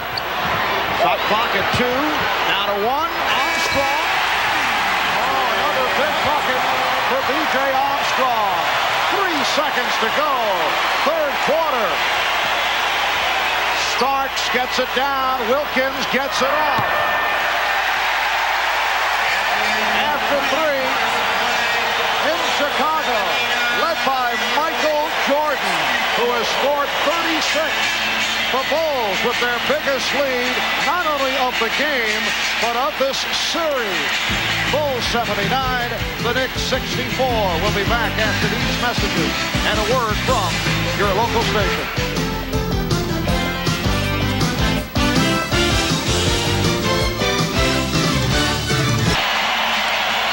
Well, earlier today, as seen on NBC, the Cleveland Cavaliers defeated the Boston Celtics 122-104, led by Brad Daugherty at 27 points, 9 rebounds. So they win that game, a series in 7. And they'll face the winner between the Knicks and Chicago in the NBA draft lottery earlier today. Orlando won the #1 selection, followed by Charlotte, Minnesota, and then Dallas and Denver, and so on. But Pat Williams and Orlando just delighted as they came up with the #1 selection in the lottery. It is a 15-point Chicago lead as we open up in this fourth quarter. Foul committed by John Starks, his 4th. Let's go to Ahmad. All right, Marv, just some comments from Shaquille O'Neal. He watched the draft lottery with his agent in Brentwood. He was calm throughout the whole thing, and when the announcement came, he had a smile because his former LSU teammate Stanley Roberts plays there. He's relieved that it's over, and he was flattered by the comments made by Pat Williams of the Magic, and he views the organization as a classy one. Marv? All right, Ahmad. Yes, I would think he does view it as a very classy organization with a very nice contract to follow. Here's Jordan, and he stopped. He thought he was fouled. Knicks on a rare fast break, but the Bulls got back. Here's Ewing over King. Yes. Marv, that's what I was talking about. You got to go to that matchup right now for New York. If they're going to get back in this game, Patrick Ewing is going to be the man who's going to lead them back. And the other thing, Matt, in the third quarter, when you talk about points in the paint down low, Chicago 14, New York only 6. And the Knicks with only 13 points in the third quarter. They were outscored 23-13. Oakley called for his second foul. Chicago ended the third quarter outscoring the Knicks by the margin of 19-7. And Chicago ending the third quarter with 79 points, their highest previous total at the end of 3 quarters twice. They've had 71 in this series against New York. So being 8 up on that, it looked like Chicago was playing its style and more up-tempo game. Not to get off the basketball game here, though, I wonder how Shaquille going to feel when he asked for the $5 million. Is he going to still feel that Orlando is a classy organization? I mean, when they say no? Yeah. Oh, I see. Bulls 81 and the Knicks 66. The new arena is under construction to increase the seating capacity to be able to pay that. Knicks in a 3-guard alignment. Ewing bottled up. The defensive job of Horace Grant, very much a major part of the success story for the Bulls here this afternoon. And now a foul called on the Bulls. You know, what happens is right here, Horace Grant went up to block the shot. Ewing went to pass it, and he knocked it away from him. You know, some guys' games are measured by points or stats. Horace Grant game cannot be measured by stats or points. And there's one guy I know who's particularly happy with the performance. That's Johnny Bach, assistant coach with Chicago, who was in the hospital, just had an angioplasty done a couple days ago, feeling better. I spoke with him last night, and Grant is his personal, that's his guy. That's his warrior, he calls him. He's taking him under his wing and pays extra special attention to him. Yes, Johnny Bach and Horace Grant have had a very close relationship over the years.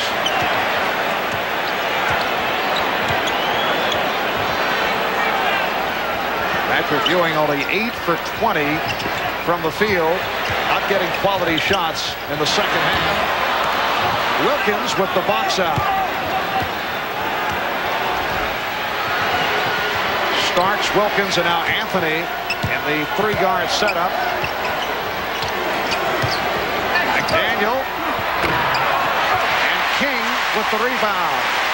King, a good job of boxing out on the defensive board. Ewing had no chance at all of getting to it, so he just had to turn, run back down the other end.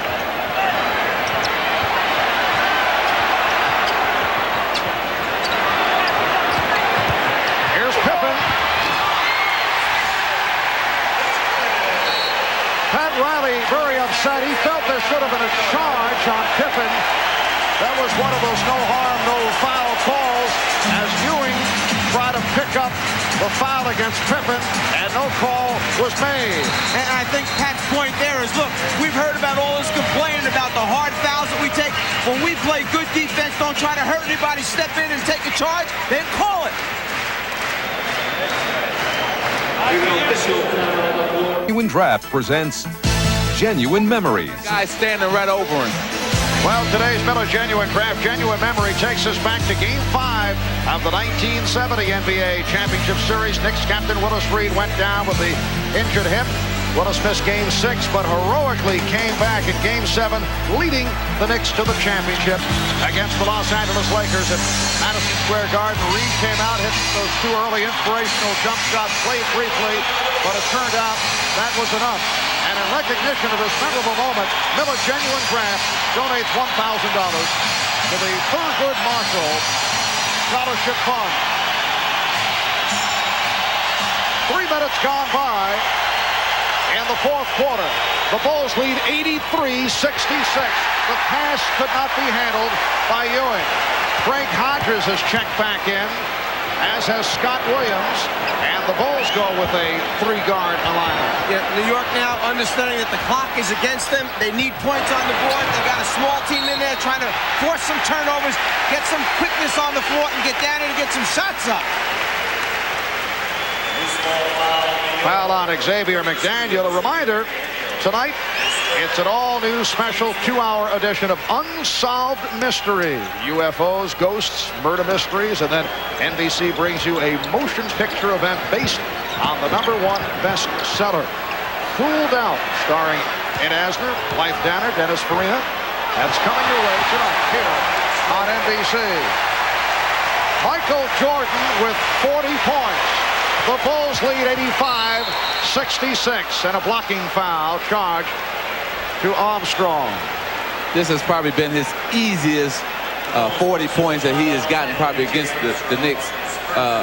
His shots have come in different ways, drive, but most of them have come in posting up, turning in the lane, and beating his man. So Michael Jordan is really on top of his game, and I thought he would be. Oh, what a shot by John Starks. Off balance, able to hit. Starks with 13. Bulls lead 85-68. Has all the talk about Starks, where he should have been ejected for the foul against Pippen in the last game, has that taken the edge off of New York's defense? Have they not delivered some of the blows that they did in the first 6 games? I think all the talk in the paper, you know, everybody now coming here to Chicago saying that it's football, it's this and that. And I think they came out maybe thinking, well, we better not get into that type of game. But see, that was the wrong attitude, because you played a game that has got you this far. And today they didn't play that type of game, because Michael's had, what, 6 or 7 layups today. This game has seen only one rough moment. Foul given by Wilkins off that spin by Jordan. We did have the double technical on McDaniel and Jordan earlier. Both teams came together, but that basically has been it. As you mentioned, there really haven't been any severe fouls that have been given up.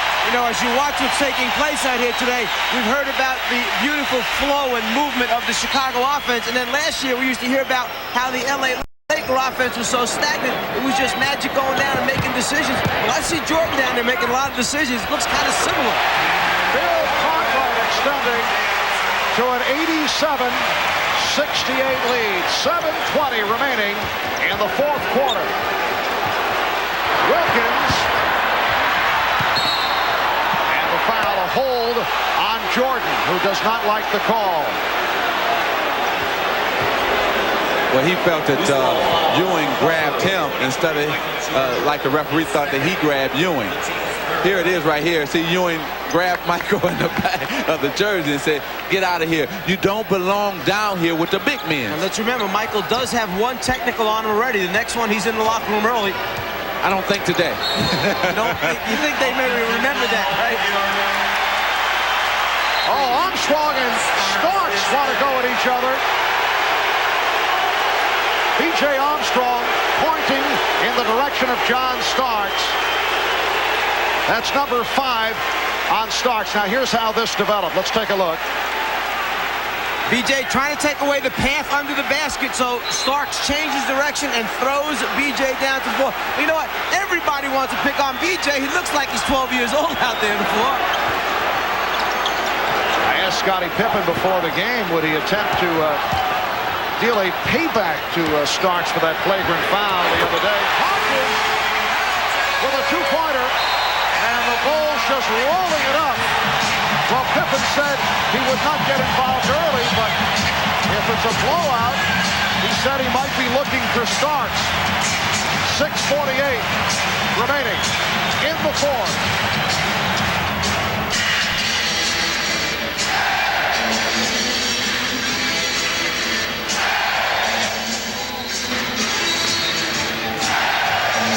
Well, the usual sellout crowd here at Chicago Stadium, including Jack Nicholson.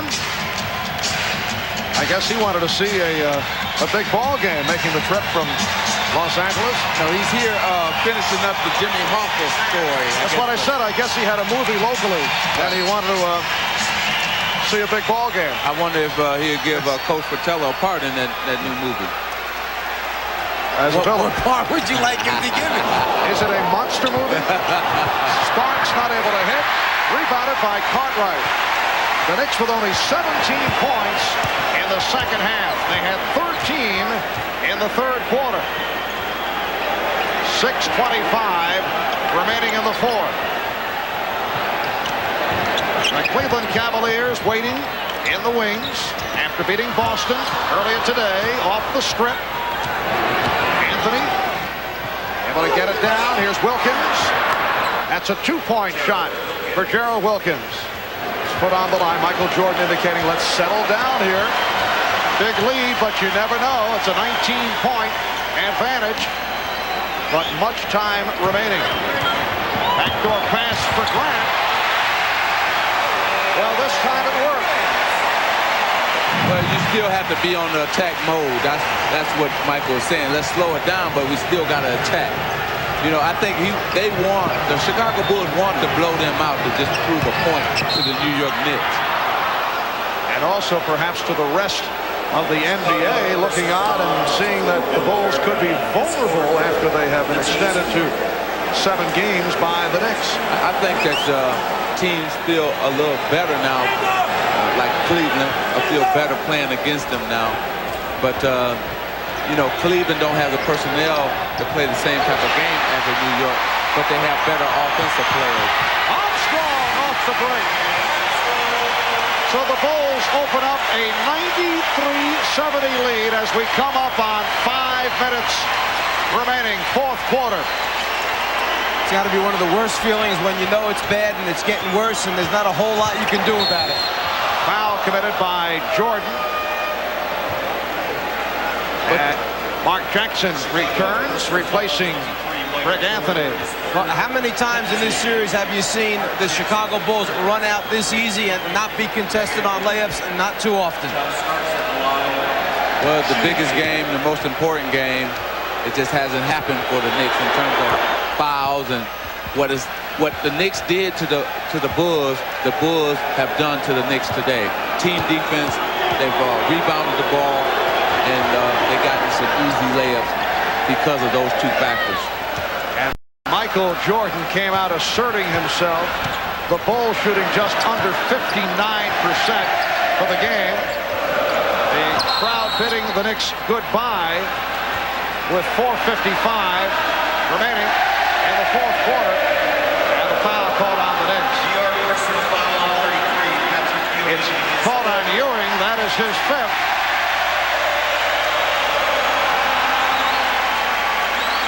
Horace Grant will go to the line.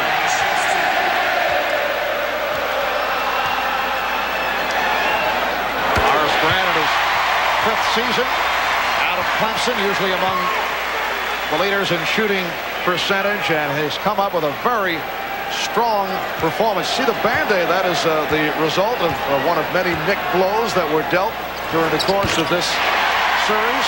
Well, at 4 different times during this 7-game series, the game has had to been stopped by the officials because one of the Bulls players, and it's been 4 different ones, have been cut, an open wound. They had to stop the game. Starks from downtown, and Armstrong gets to it. 4.5 remaining in this fourth quarter. Knicks shooting only 38% this afternoon. Pippen hacked by Wilkins. Well, first of all, Michael Jordan with the cotton trying to stop his bloodied nose, and then Pippen was cut across the chin, so they had to get him straightened out. And then the cut on the back of John Paxson's arm, and then Grant showing the doc that, look, I'm scratched and it's bleeding over here. I mean, Chip Schaefer could come away with the big trophy at the end of this series for the most valuable person. They will not only be happy that the New York Knicks are gone, but they will welcome a good night's sleep finally because they haven't been sleeping good because they thought this was going to be an easy series, and it's turned out to be opposite that. They may wake up once or twice or one more night just thinking they got to face him again.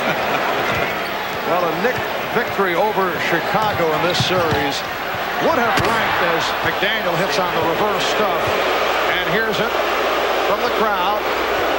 Had the Knicks been able to pull off the upset, it would have ranked arguably as the biggest upset in NBA playoff history. The reason that this is a Knicks club that won 51 games, but a Knicks team that faltered in the final weeks. They blew the Atlantic Division by losing 5 of the last 8 games, so Boston was able to win it. They were red hot at the end. They had very few wins over the elite teams. They were dominated by the likes of Chicago and Cleveland and Boston. McDaniel was fouled. And they faced a defending champion Chicago Bulls team that had gone 67-15. They'd roared through the regular season. But you know what, Marv, no matter what has happened here today, they have a lot to build on the Knicks for next season. Pat Riley and his whole staff, as well as the players, can feel happy about being here in a 7th game. They've gotten New York City back in the New York Knicks once again, and so this has been great for them. This is really their season right now. What they've done, Riley, the staff, the players, and upper management, they've restored law and order, and the franchise is definitely now back heading in the positive direction that they all understand. You need to have that same common goal and interest type of thing to make it work and ultimately reach the championship, and that's what it's all about. And I think that the Knicks staff, headed by New York Knicks president Dave Checketts, well aware that there are still moves that have to be made. I don't think they fooled themselves by the fact that the Knicks knocked off Detroit. They take Chicago to a 7th game. They know there is a dire need for outside shooting. Jordan. And the call is last touched by the Knicks. You know, there's one stretch this season with the Knicks chugging along on top of the Atlantic Division that if you put Pat Riley or Dave Checketts or Ernie Grunfeld of the Knicks staff, there's Jordan. Michael Jordan with 42 points. If you put them on truth serum, they would say that aside from Patrick Ewing, they would trade that night the rest of the starting team. That's how far this club has come, and that really represents. Starks hits the three-pointer. What a remarkable job was accomplished by Pat Riley. No, what's remarkable to me is that you know the effects of this truth serum and what it would do to these individuals to make a statement like that they're going to trade the other 11 guys from this team. That's what's amazing to me. Remarkable. No, I didn't say 11. I said the other starters. Oh, starters. You know, when you have the magic elixir, you can do anything. Well, talent-wise, you know, they didn't win these 3 games against the Bulls on talent. They won it on hustle, heart, and hard play. That's how they won the 3 games. And so what the Knicks saying, hey, we need some more skilled players, a shooter, maybe a guy that can go one-on-one. And if they get those guys, everybody in the East better watch out.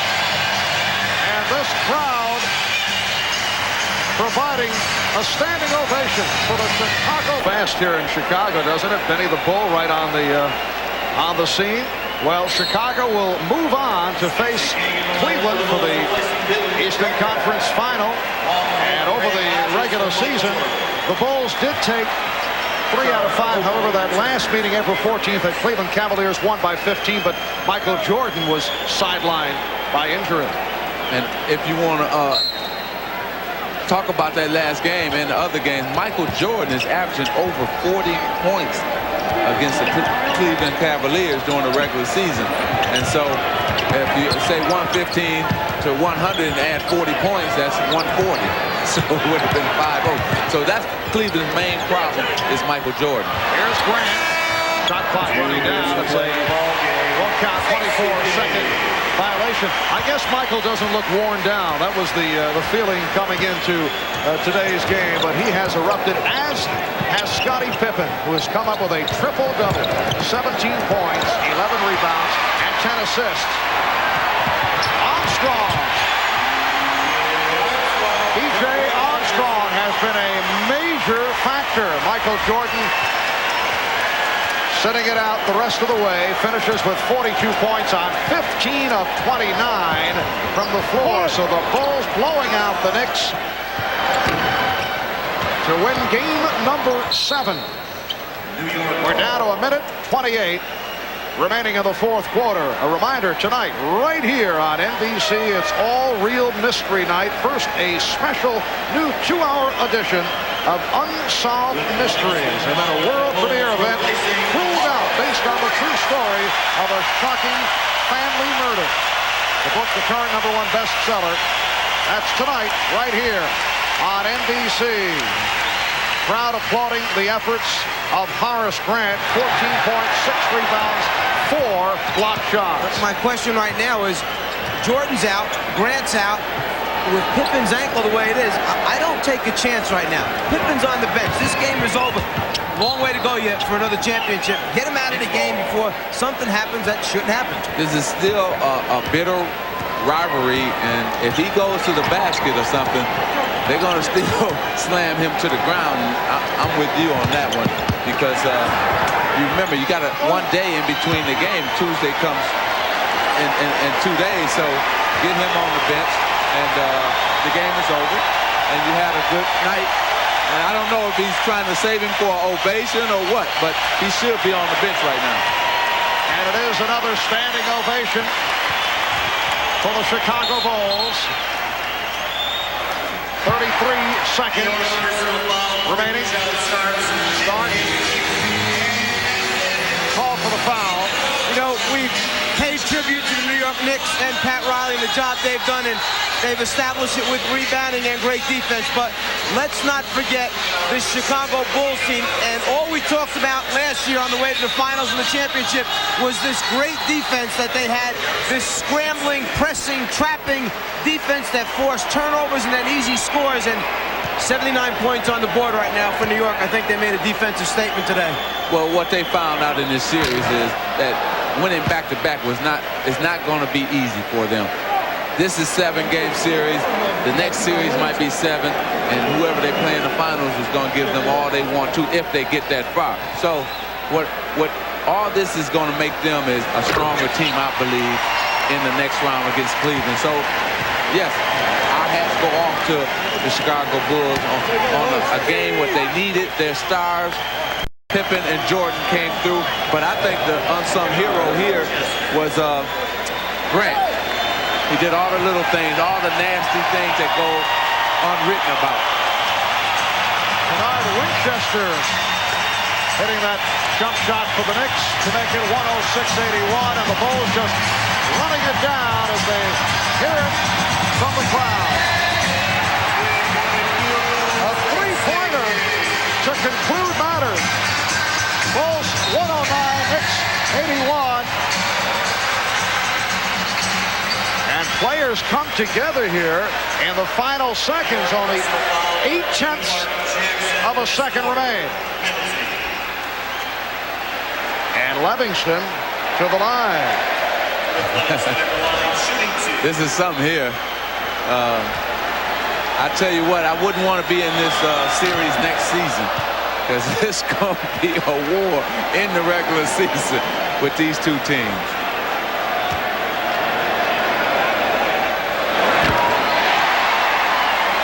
You know, I wonder if Oakley and Jordan going to be his closest friends in the summertime after this series. Well, the two teams do shake hands as they head back to their respective locker rooms. The Chicago Bulls have defeated the New York Knicks 110-81 to take this grueling series in 7. The Bulls move on to face the Cavaliers. The series beginning here in Chicago on Tuesday. We'll be right back. Bulls over the Knicks in Game 7, 110-81. Michael Jordan leading the way with 42. Let's go to Ahmad with Michael. All right, Michael, a lot of people had talked about coming to this game that you were tired, you got wore down in the fourth quarter. Obviously, that wasn't the case today. Well, I think the day off really helped us mentally. You know, we've been thinking basketball every day, and then Phil gave us a day off, and everybody got away from basketball and got ourselves back together mentally, and, you know, it really helped. You saw it today. I think mentally you guys got a shot in the arm because coming into this series, you maybe thought you were going to get by New York pretty easy, and they pretty much woke you up. You got to give this New York team credit, man. They pushed us to the limits. They really played extremely well. All right, congratulations on the next round. Thanks. All right. And next for Michael Jordan and the Chicago Bulls, the Cleveland Cavaliers, game one of that best of seven, beginning here in Chicago on Tuesday. We'll be right back.